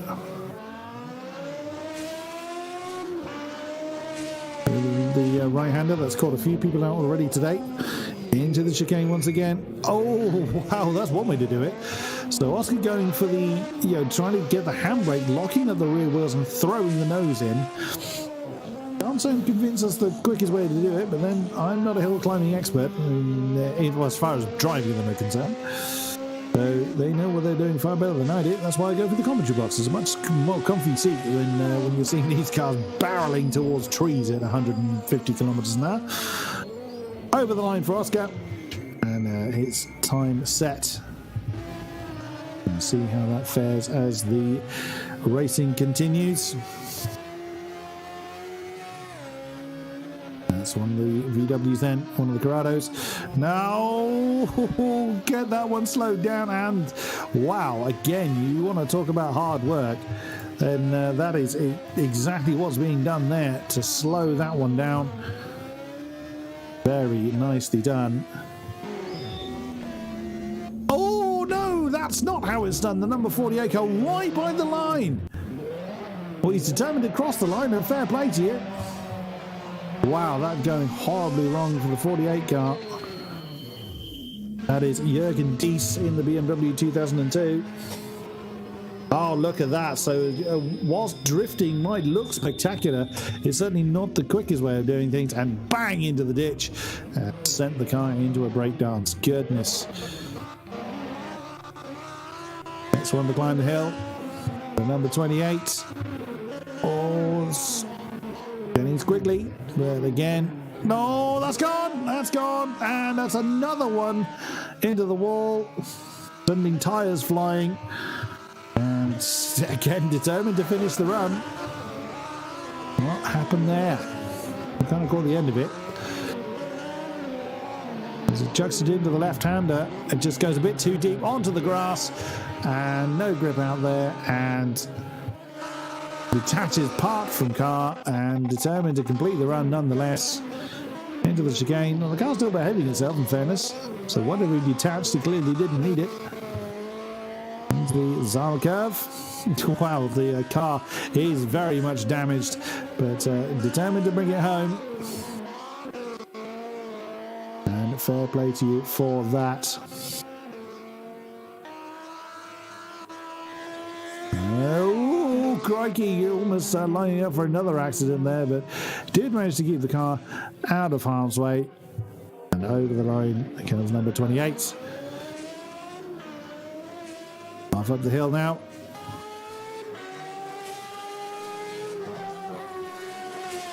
And the martini flavoured number 88.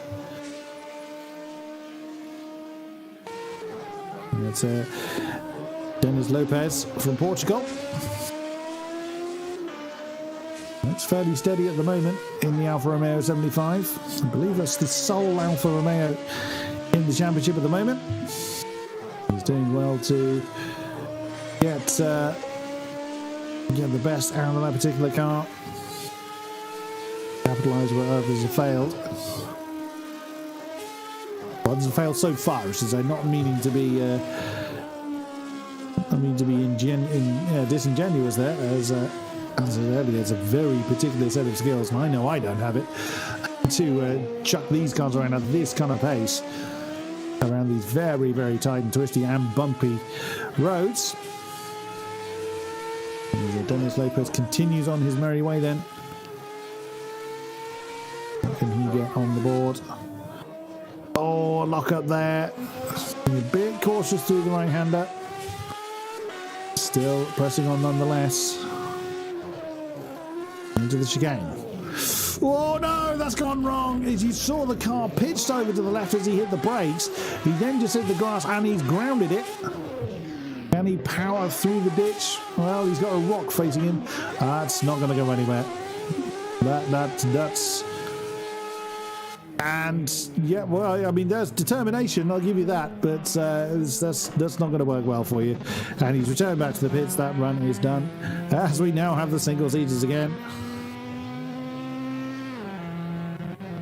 That's the number 81. That is Pedro Barbosa in the Dallara.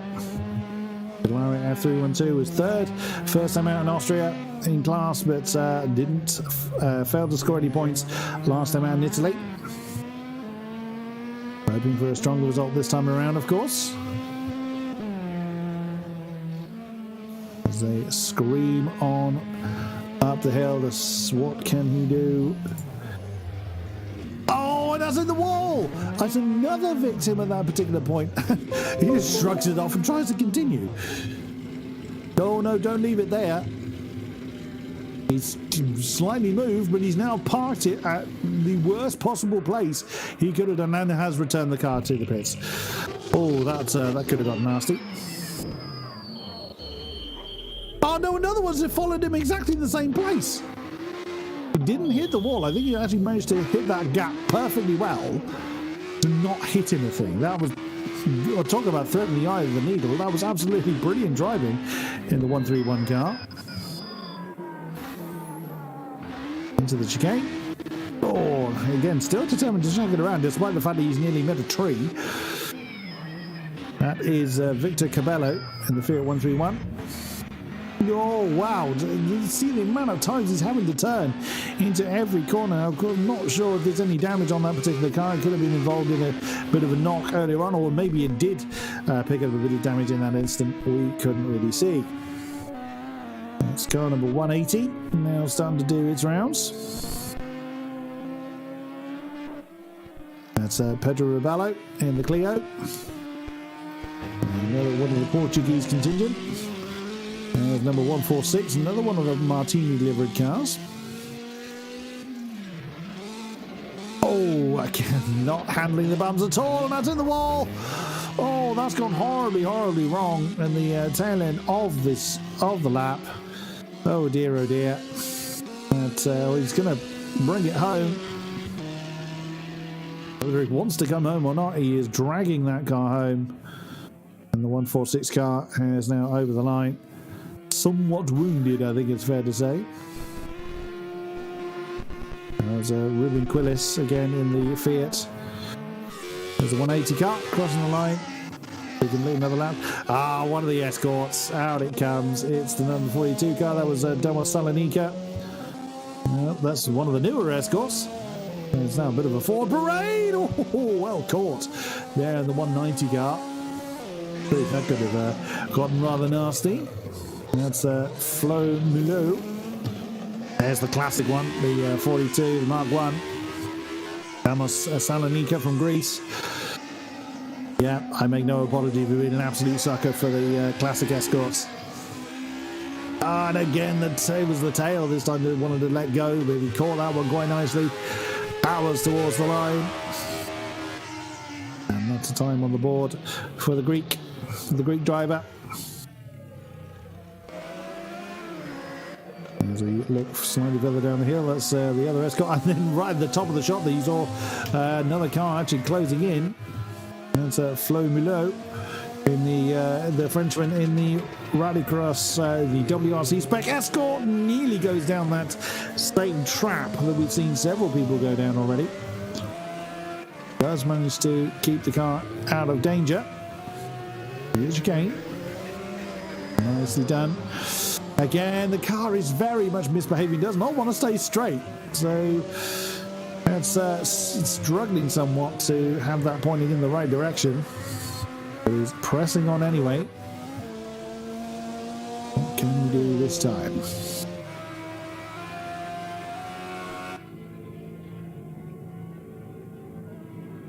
And over the line he came. Who will be next? Will it be Louis Lacroix?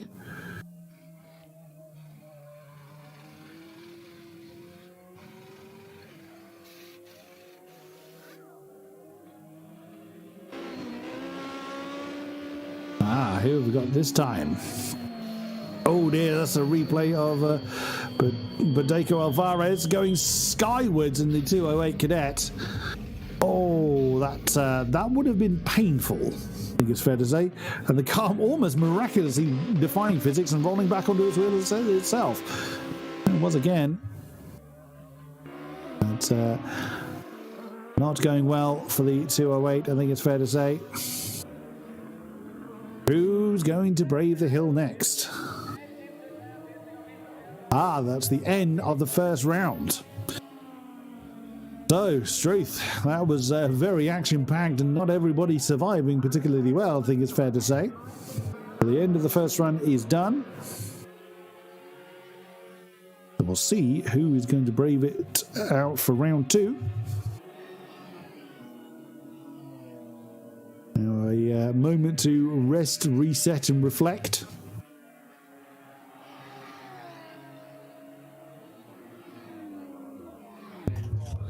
Who is coming up first? Well, no movement as yet. Again, you just get a wonderful idea of just how many people are involved and the wonderful array of cars that we've got. Oh, the pace car wants to be first out again. He's determined, isn't he, to take it up the hill. Give it a go. He's determined to give it a go, isn't he? Maybe he's seen how some of the cars have fared and doesn't want to damage the beautiful Sierra. I wouldn't blame him either. Who's going to be first? We didn't see the pink Honda come up, did we? Or if we did, I completely missed it. Now, we won't be able to see every single run, but it's just because of how quickly each car comes out and obviously the amount of coverage that we try to provide. We won't necessarily see every single car. Some of them will slip through the net. And as good a driver as they are, I'm not sorry to see this bright pink Civic flying past me. So we'll get the second run underway as quickly as we can. And that'll be, as we say, the best of the 3 runs available. If they do 3 runs, of course. It's certainly an average of the 2 best runs. It's how it's calculated on who finishes where. No movement as yet.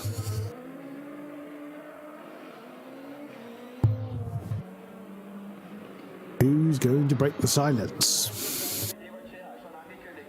No one as yet, other than Sergio. Oh, there we go. That's Sebastian Renat, isn't it? Yep. He finished 4th following his interesting excursion. And away he goes, the number 14.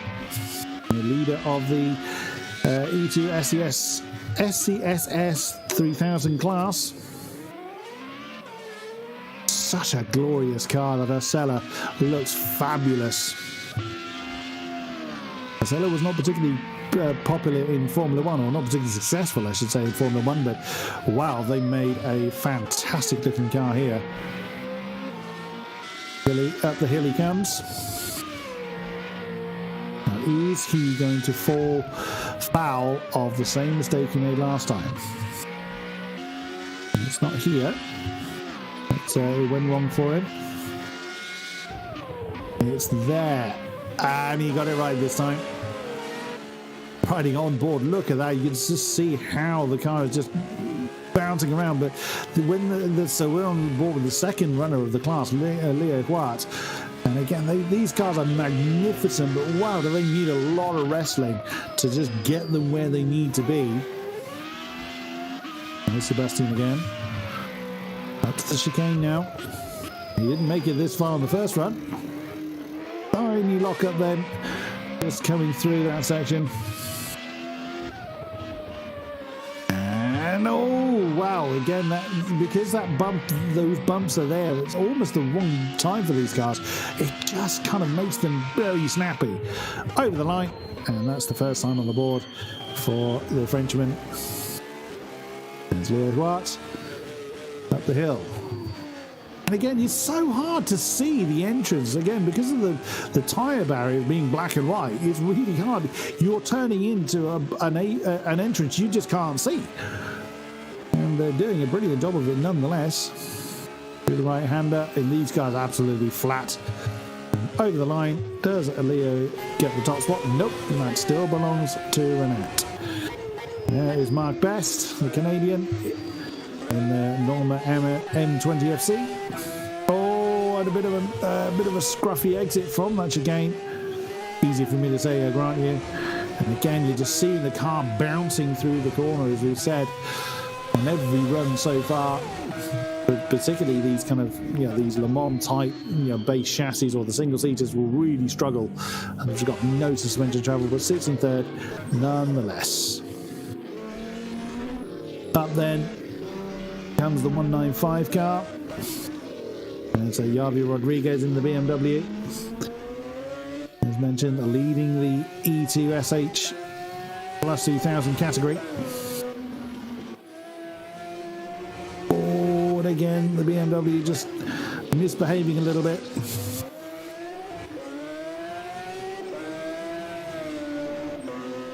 And into the chicane. Keeps it nice and steady. Into the left-hander. Oh, keep it on the road, which he does. Right-hander. And it's over the line. Wonderful.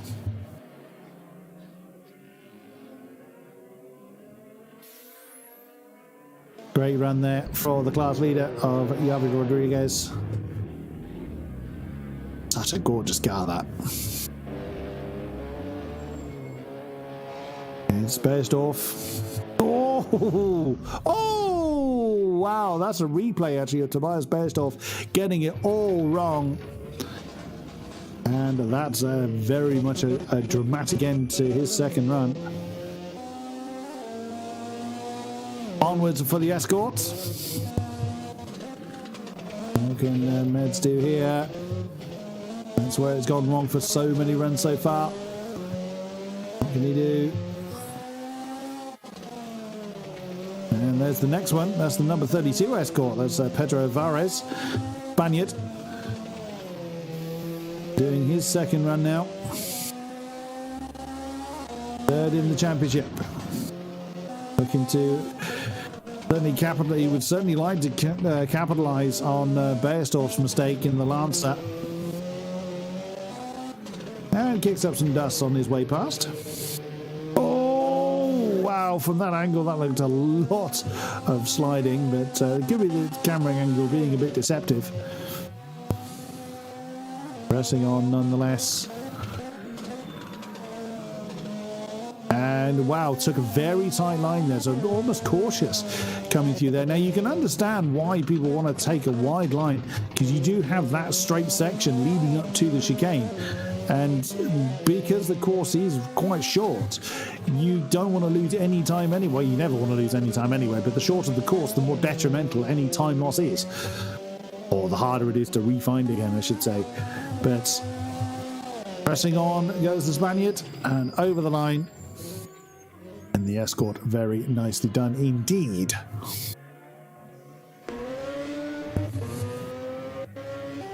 Up comes the next car. What can the 231 do? Vladis Karelis, the Greek driver, second in class. Well, second in the championship, I should say. Behind Javi Rodriguez. BMW is ruling the roost at the moment. Oh dear, the black and yellow, the bumblebee coloured BMW just misbehaving everywhere. You're seeing almost digital steering inputs going on to get the car to behave itself. Into lock up there. That's never what you want to see. That's been the dangerous right-hander all night long. Into the chicane. Looked a little reluctant to turn in, but goes through it nonetheless. But again, I'm not surprised, it's so blind turning into that chicane. Here he comes through the penultimate turn and into the right-hander. But his second time gives it a wiggle on the exit. Why not? Bit of showmanship. Right overhead. Again, does that not highlight just how narrow this circuit is? I mean, whilst that's fairly common in hill climbing terms, those are maybe a bit unfamiliar with the difficulties of hill climbing, or the challenges, I should say, of hill climb racing. This really highlights it, and again, this is why you're seeing lots of dust being kicked up, and the tiny mistakes, but like so. And, slamming the drone into the ground because it's doing its best to stay perfectly above the car. And that just goes to show how a tiny mistake just completely detonates the run and leaves your car in pieces. And this is what it looked like from the external shot. And, yep, same place again. Oh, two wheels. That's why the drone camera just bounced into the ground, because the roof of the car decided to meet the barrier. And that's where that run ended. Oh dear, oh dear. Who is next? Who is next? That's the black and white escort, I think, that's now taken to the hill. On board. And again, you can really get an idea. That's Jose Alvarez, so we're now riding with the number 67 escort. It did rather quite well in Italy, doing 10 points last time out, so 4th position in class. Again, you just get an idea of how hard these guys have got to work every single time they take to the circuit. And it's not just this hill climb circuit that's this narrow, it's pretty common. And the tail's gone. He's kept it out of the trees. Wonderful car control to recover that. Jose Alvarez, really, the Spaniard doing very, very well to keep that one out of the wildlife. Very nicely done indeed. Into the chicane. I mean, it's always worth just completing the run, because you don't know what troubles everyone else is going to meet. When And with the difficulties that have been experienced so far by a number of drivers, and some of them, like Beiersdorf, prime example, at the top of this particular category, you stand to gain quite well in the championship as a result. And that's the end of his run. Jose Alvarez. And now comes to a stop, and we'll cut to the next car. Who is next coming up the hill? It does occasionally happen when there's no one coming up the hill, which is sometimes why there's a little bit of a delay in catching the next car. That's the number 122 Escort. Screaming up the hill. That's a butter. Oh, they stopped. Not sure what happened there. There's Josu Barroso, the Spaniard. I'm not sure why he came to a stop there. It was a bit unusual. Ahí goes Andre. That is car number 66. That's the Swiss driver in the Dallara F312. Now, these cars really do struggle with bumpy conditions. I mean, they've got they have about as much suspension travel as you could. As barely anything. I was trying to think of a clever and witty analogy there, and I'm not clever enough to do so. So there we go. They have as much suspension travel as I do IQ. So that gives you an idea. Oh no, that's gone wrong. That's gone wrong. He saved it. What a save. Oh, just as I commentator cursed it, just as he caught that one, he couldn't quite get that turned in for the right-hander and into the wall for Agios Andre. Oh no, that's another car gone off. Oh no, that's the replay of Andre's car going horribly wrong, as we've just seen. Another one of the single-seaters coming up the hill then. That's Roosevelt, that's the Tartus. One of the Tartus is the lead one, car number 8. Now coming up the hill, a jet black car beginning its climb. Hungarian, showing the world how it's done. These highly challenging single-seaters to drive. There's part of the reason why there's not very many in that particular class is that is a challenging beast. As we've seen several times, the single seaters coming a bit of a crop as they get. Oh, there it is. There's that Audi, the number 32. Absolutely stunning machine it is as well. And again, I make no apologies for that at all, as unfortunately the drone camera upsets a number of nesting birds and squirrels as it flies through the trees. Slightly unfortunate there. There we go. The drone now repositioned just to follow this gorgeous car through its trajectory.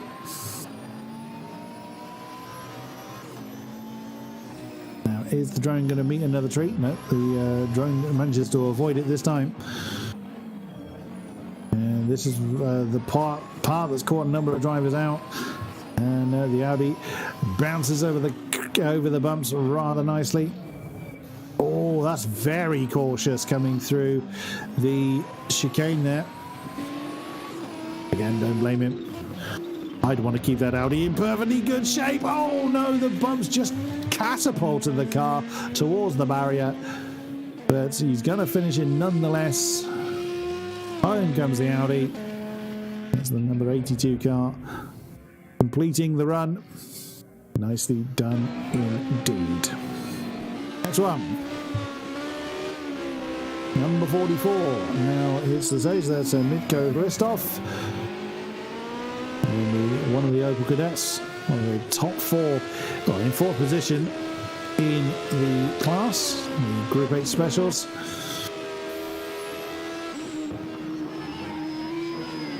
Oh, Lockup there coming into that deadly right-hander. It does manage to keep it out of the ball. As I said earlier, 4 seems to be Mitko's number. He's got 2 of them on the side of his car. And he's been 4th twice so far in the Championship Series. What can he do this time? With the penultimate turn, keeps it on the black stuff. And through the right-hander, what does he do this time? Is it fourth? No, it's not. So will he break the curse of fours this time? And yes, I thought the production crew were looking forward to showing me this one. And there it is. Now, I of course mean no disrespect to the driver. It's absolutely amazing to see the talent of everybody taking part, even those that have had slightly less success. But I've got to say that livery is, well, let's just call it bright and leave it alone at that. Climbing the hill then in the Civic. What can they get on the board? It's going to be the golden question, is it? Is Jürgen Strassiger from Austria. It's third in the championship at the moment. Oh, it barely fits from that camera angle. It barely fits to the entrance of that chicane. It's not like the Civic's a big car. It's a very, very narrow opening into that chicane. Very tight indeed. But Jürgen wanted to try and improve on his championship position. Completes the run. Here's the 106 car. Good looking piece it was. There's the almost Warsteiner-esque coloured car. Number 210. That's Oliver Toth in the Corrado. One of the few VWs in the field. Was four. Well, no, there's about 6 of them in the championship. There's a couple of them we haven't seen. That looked a little close to the wall there for the class champion, or class leader, I beg your pardon. He won in the opening round and was second last time. Always, he's joint for the lead, I should say, with Axton Vargas. So it's VW versus Honda, Corrado versus Civic. What can you get on the board this time? Over the line. And that's another run done. And that's the top spot at the moment for Oliver Toth. Nicely done indeed. Now comes the 145. It's Philip Brab. And now hits the hill. Second in the Group 8 Specials.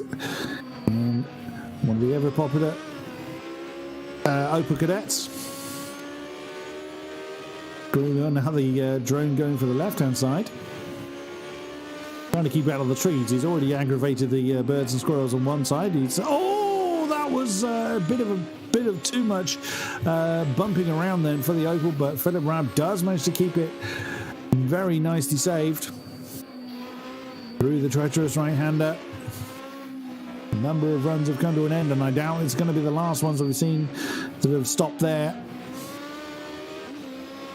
Into the long left, breaming towards the latter half of the lap now. I still call it laps. I'm still using the wrong phrase. Apologies there. At the end of the run. There's that deadly left-hander. We head towards the chicane. It would look more open than it actually is from that particular camera angle. A bit of a lock-up then. Philip Raab just keeping that one out of the tyres. Keeping the car on the straight and narrow. Very nicely done, but it's gone. Oh, no. And over. Well, if you're going to end it, do it properly, I suppose. And that's a fantastic flip, and he's now beached it in the ditch. Oh, no. Just to make your day even worse, he's beached it in the ditch. That's a great shame. A 282 now on the field. So that is a Louis Lacroix in the Fiat. Oh, it went badly for him in the first run and almost ended there. But the Frenchman keeps it going. 7th in class at the moment in the championship in the Group H's. Is the most popular class in this event. And keeps it going nicely. Stays out of the it's essentially a death trap. But you can just see the car skidding around, trying its best to misbehave. But Louis Lacroix keeping that one very nicely under control. And into the right-hander. There's 2 corners that have that tyre wall there. It's that second one that's brought a number of people out so far. Nicely done. That was a lovely line through the chicane there for the 282 car into the Zal curve. Again, keeps it nice and steady and just flies through the final turn and over the line.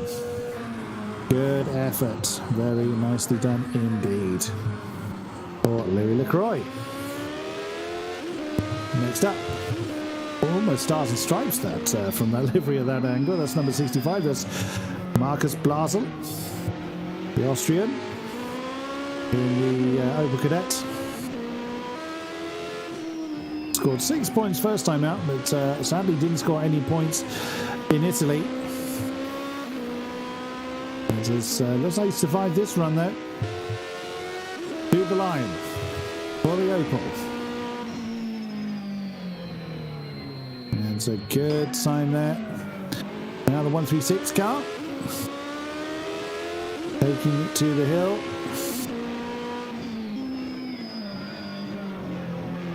That's the chicane as well. Oh, again, it looks tight because it is. It's very, very little room for manoeuvre, as we mentioned. Newcomer to the series. And over the line to complete the run. Very nicely done indeed. Who is next? I thought they put the hazard lights on then. But no, that's just the colour of the brake lights. Who's next? Another one of the Corrados.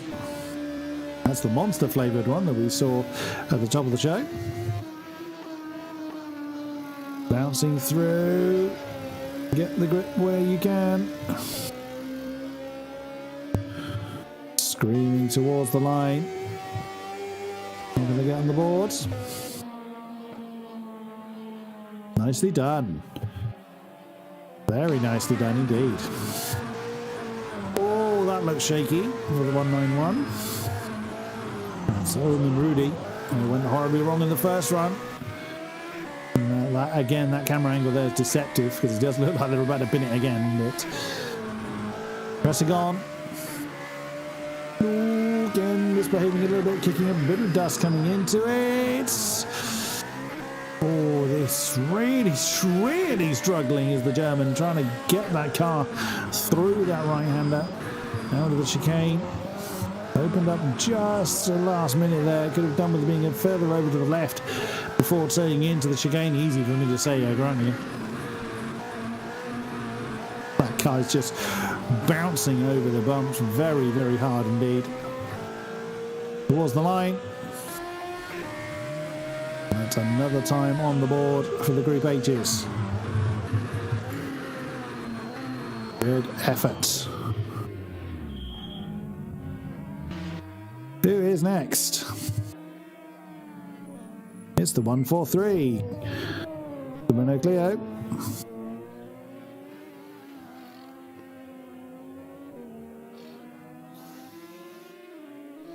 And looks like he successfully navigated the ramp so far, but again, just not wanting to turn in, trying his best to misbehave. And screaming on to the line. Nicely done. Now number 77 takes to the hill. And on goes the mighty Escort.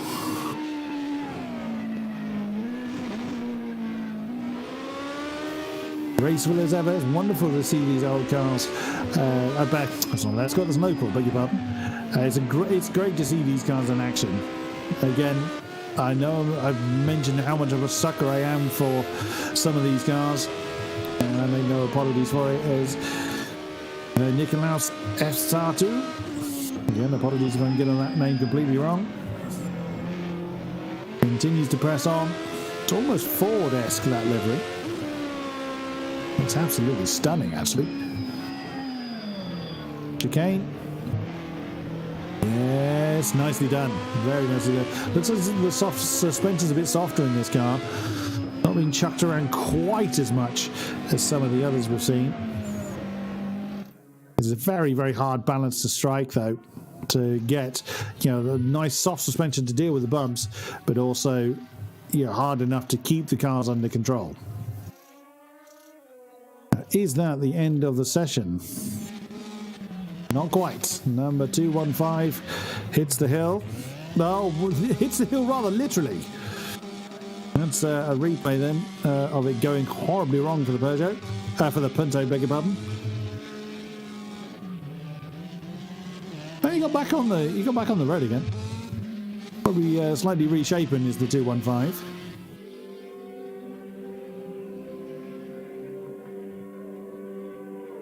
Ah, no, we hit trouble again.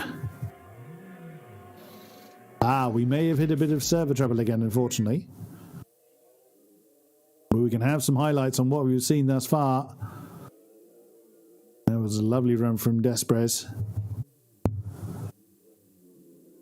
Oh, look how he caught the ditch on the inside line to help rotate the car. Lovely effort there.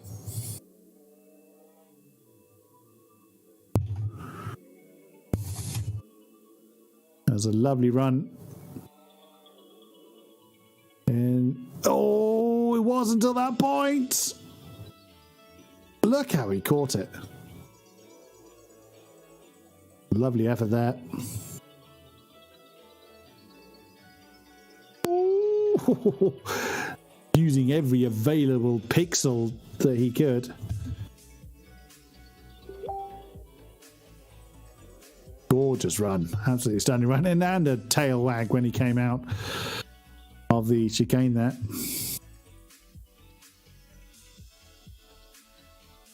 So again, what a fabulous night of hill climbing we've had. That was a run that didn't go so well. That was the first run for Vieira. Very much impaling his car into the barrier. Maybe he was trying to take a souvenir home with him. Who do we see next on the highlight reel? Yeah, there's Philip Rapp. That again was his first run. That was where he hit the tyre wall on first run and first corner as well. Oh, that is incredibly close.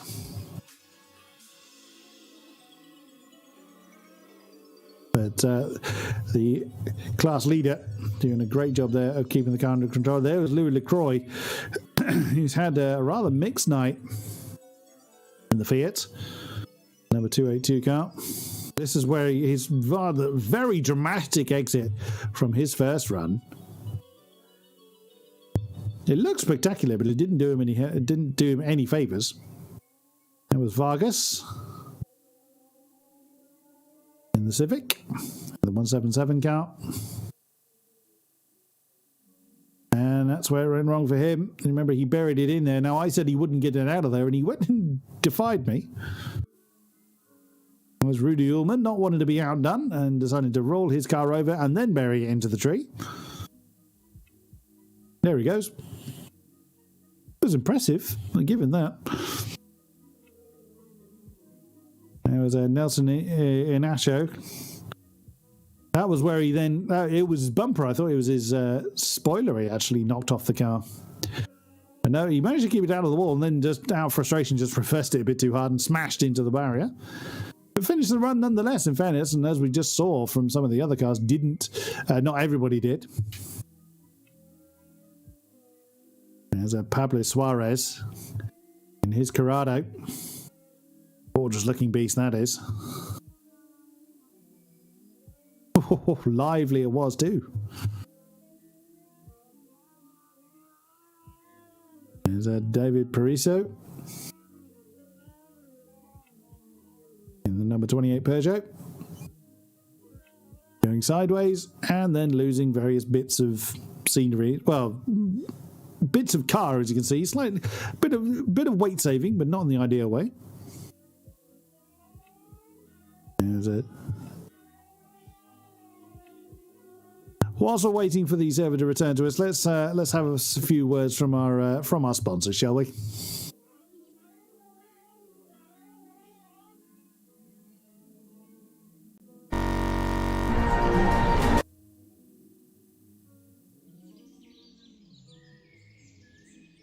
The 2022 International HillClimb Cup, virtual Hauenstein Bergrennen, is presented in partnership with Viper Gaming by Patriot, Astick Sim Sport, ESTV, and Motorvision.tv.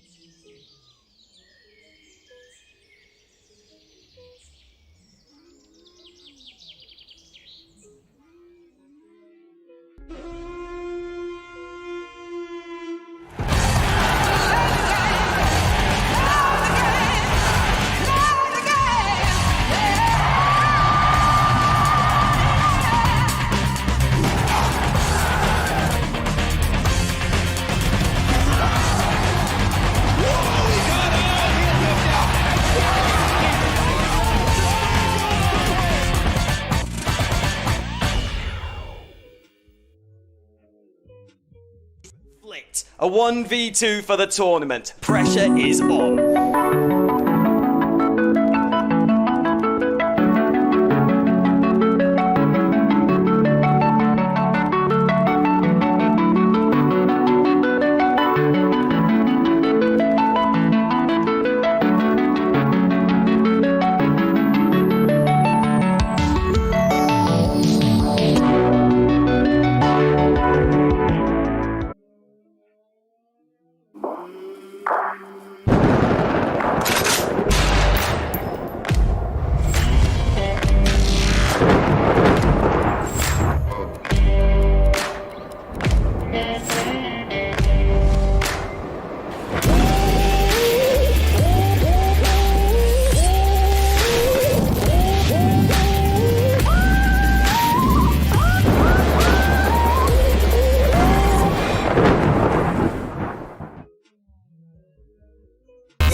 Racing for Green is here to help you carbon neutralize your racing. By planting new trees, Racing for Green offers to make your racing carbon neutral. We already have the calculations, contacts, infrastructure, deals and solutions ready for you to easily buy carbon neutral laps on any racetrack. It doesn't matter if you are a racing fan, team owner, driver, sponsor or partner. Anyone can buy CO2 neutral laps in the Racing for Green webshop and trade CO2 emissions for New Forest. Racing for Green.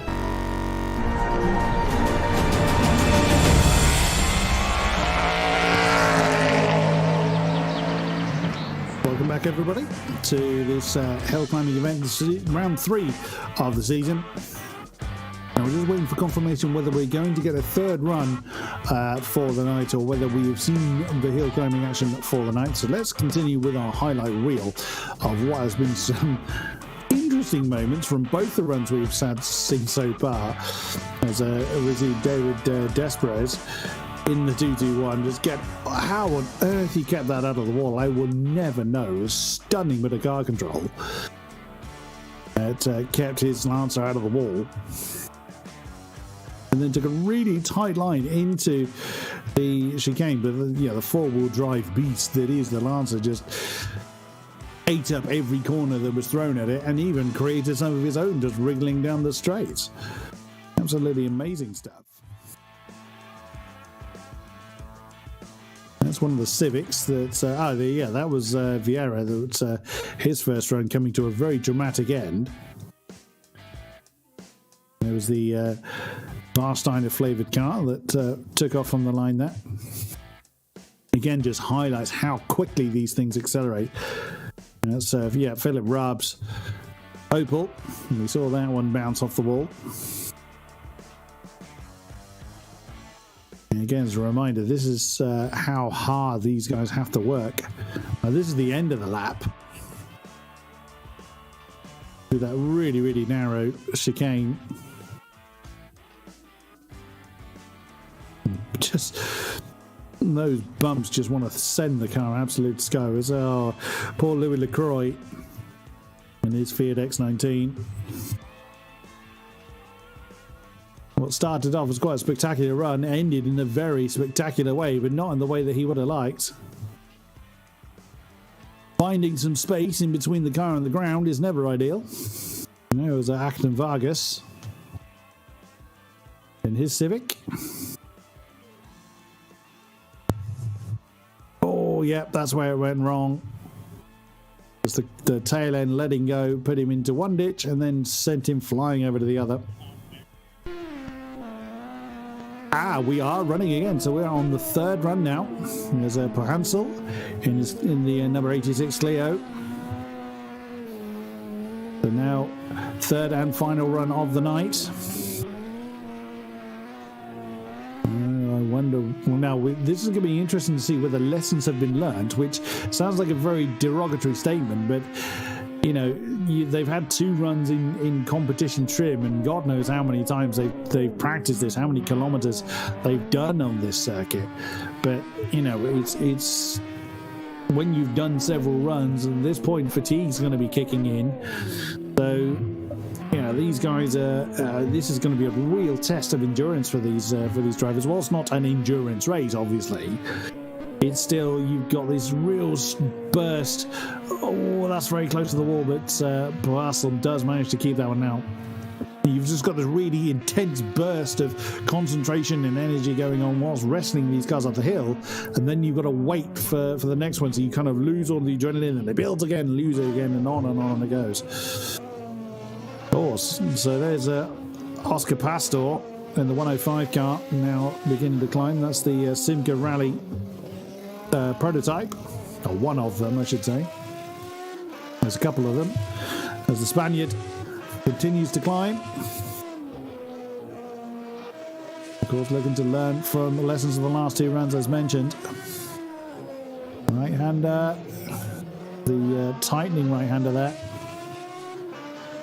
Has managed to keep it out of the ball. Nicely done. Into the chicane. Lovely line. Really, really nice line there. Screens down to the Zeil curve. What can he get on the board for the third and final time? As mentioned, it's the best 2 times that are taken, and then it's an average from those 2 times that decide their final finishing positions. So we won't necessarily kind of see the finishing order by the end of the night. As the next car now does the climb, the number 35.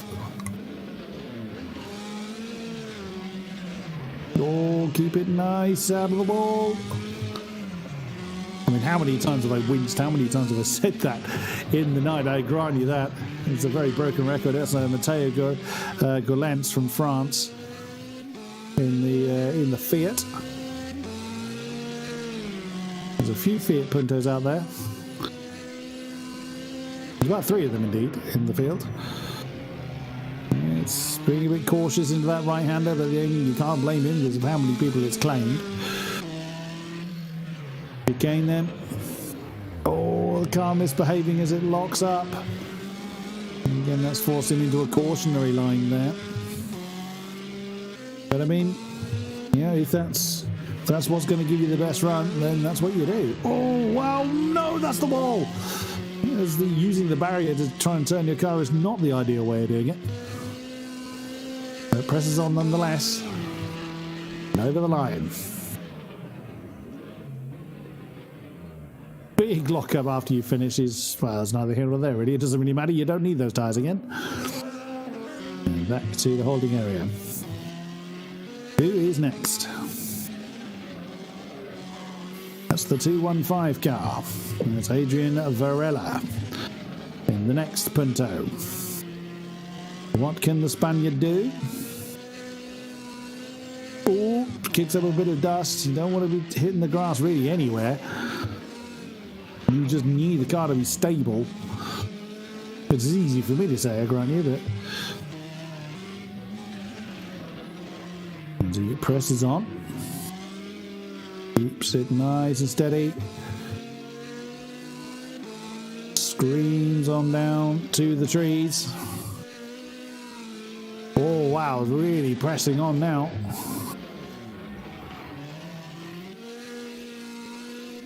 Where can he go from here? This is looking like a fairly strong run. Oh, he turned in a tad too early there. He had to kind of pull out of that. Pressing on anyway.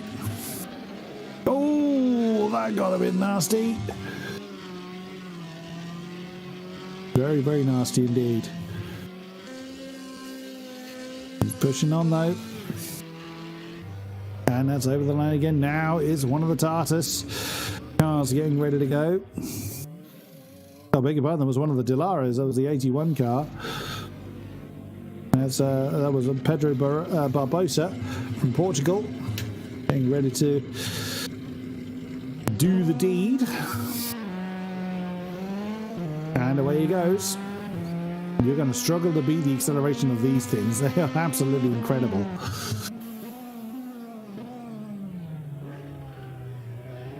They do feel very clumsy at slow speeds there. That's the only trouble with those single-seaters. Oh, not wanting to touch the grass, but getting through it nonetheless. Oh, again, getting a bit uncomfortable. That keeps it good anyway. Left-hander again, now heading towards the tree line. That nose just bouncing around. The car just wanting to misbehave, but that being kept very nicely under control by Barbosa. Nicely done. Into the left. Now into the deadly right-hander, as is being nicknamed.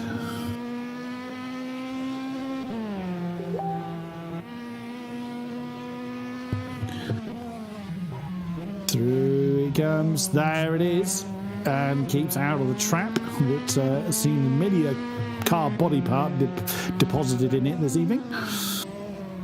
Chicane. Again, a little cautious, but still nice and steady through there. Now these are the bumps that have been chucking these single-seaters around and almost getting airborne again.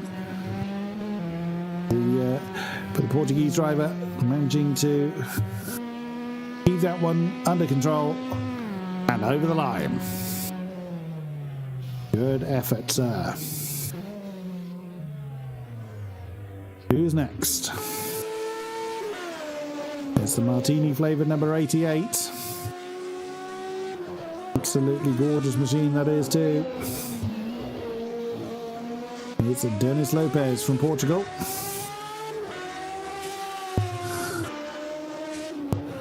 And he's up towards the end of the lap. Oh wow, he scrubbed off a fair amount of pace there. He went a bit too deep in the middle part of that chicane, which compromised his exit a little. And he goes nonetheless, and again the car just bouncing around. Not behaving itself really. And he's done well to get that one home. And over the line for the Alfa Romeo. Next up the hill. Oh, it's everywhere. Using every pixel of the road and more. And it's the 131 coming home. Victor Cabello in the Fiat 131. Spaniard wrestles the car and over the line he comes.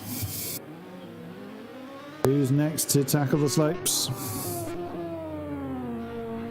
It is the 180. That is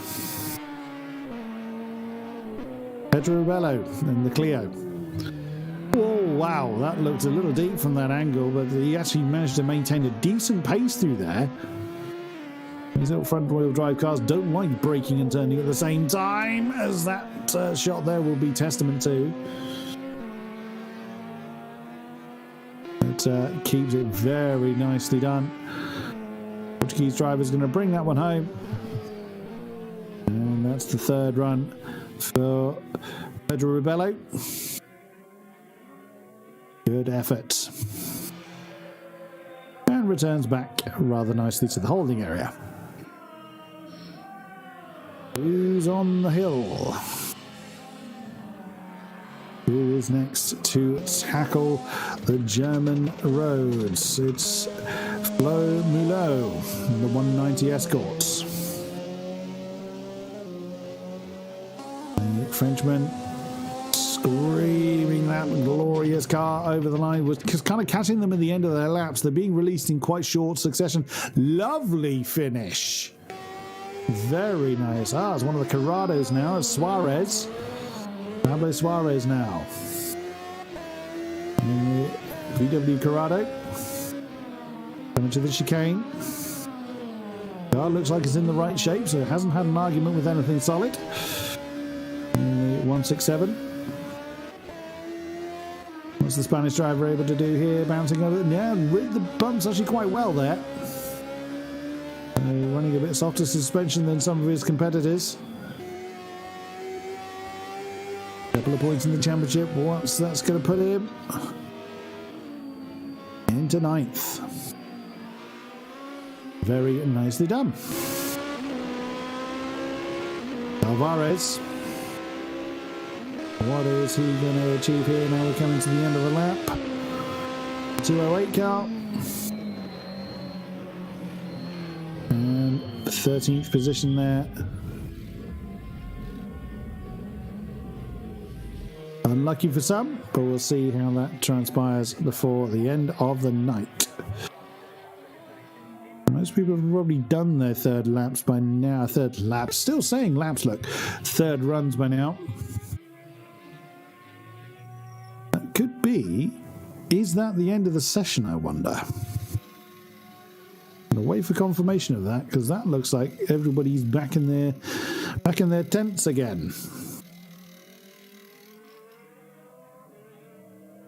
So just going to wait for confirmation, but that could be the end of the session. See yellow helmet moving around in the Fiat there, roughly in the middle of the send. It's almost like he's kind of doing the lap in his head and just moving around like sim racing drivers do.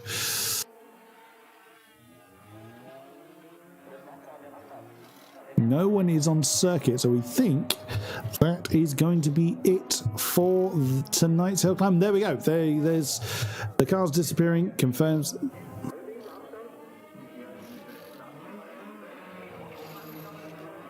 Okay, so that was... Oh, right, okay. So just that confirmation, that was the end of round 2, because bearing in mind that we did lose the server part of the way through the second round. So now is the beginning of the third and final run. So I beg your pardon, I've had that wrong leading up to this point. So now is the beginning of the third run.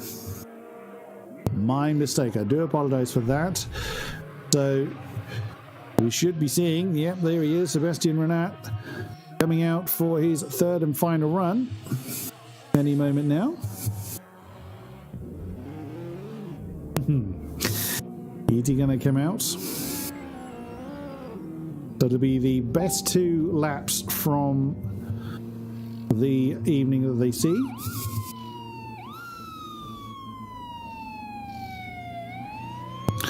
But before we get them underway, the safety car's now come out again. Look. I tell you what, that Sarah is determined to go up the hill, I'm sure of it. Let's have a quick commercial break at this point. The 2022 International HillClimb Cup Virtual Hauenstein Bergrennen is presented in partnership with Viper Gaming by Patriot, A-Stick Sim Sport, ESTV, and Motorvision.tv.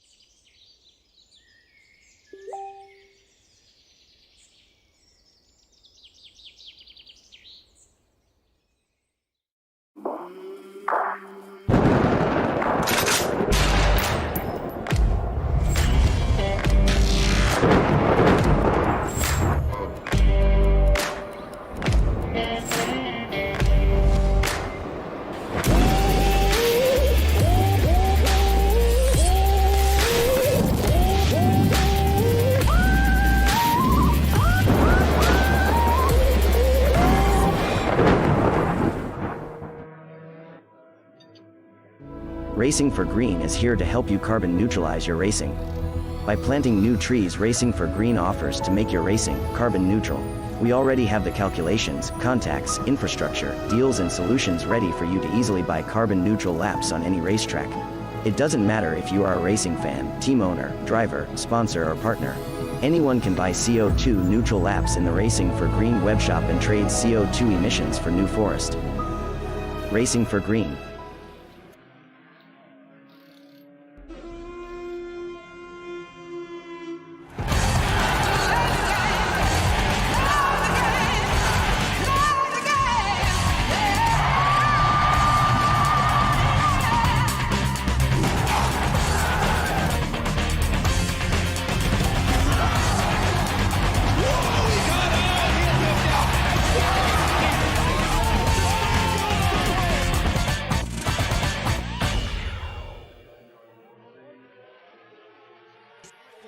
A 1v2 for the tournament. Pressure is on.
The 2022 International HillClimb Cup, virtual Hauenstein Bergrennen, is presented in partnership with Viper Gaming by Patriot, Hauenstein Sim Sport, ESTV, and Motorvision.tv.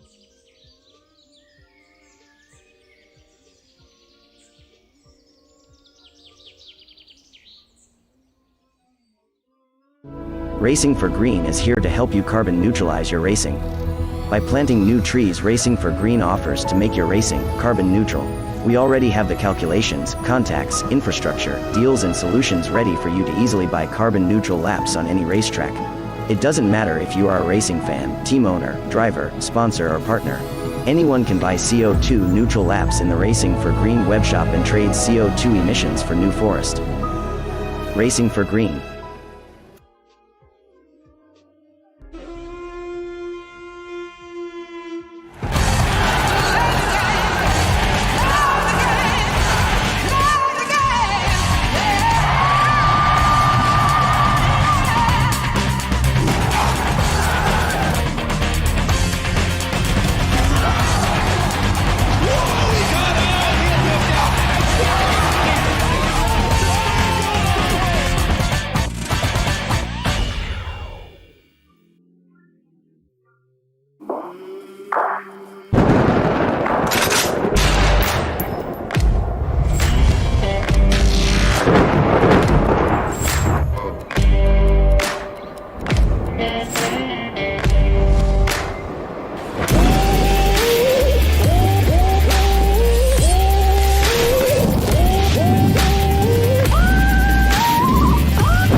A 1v2 for the tournament. Pressure is on.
Bye.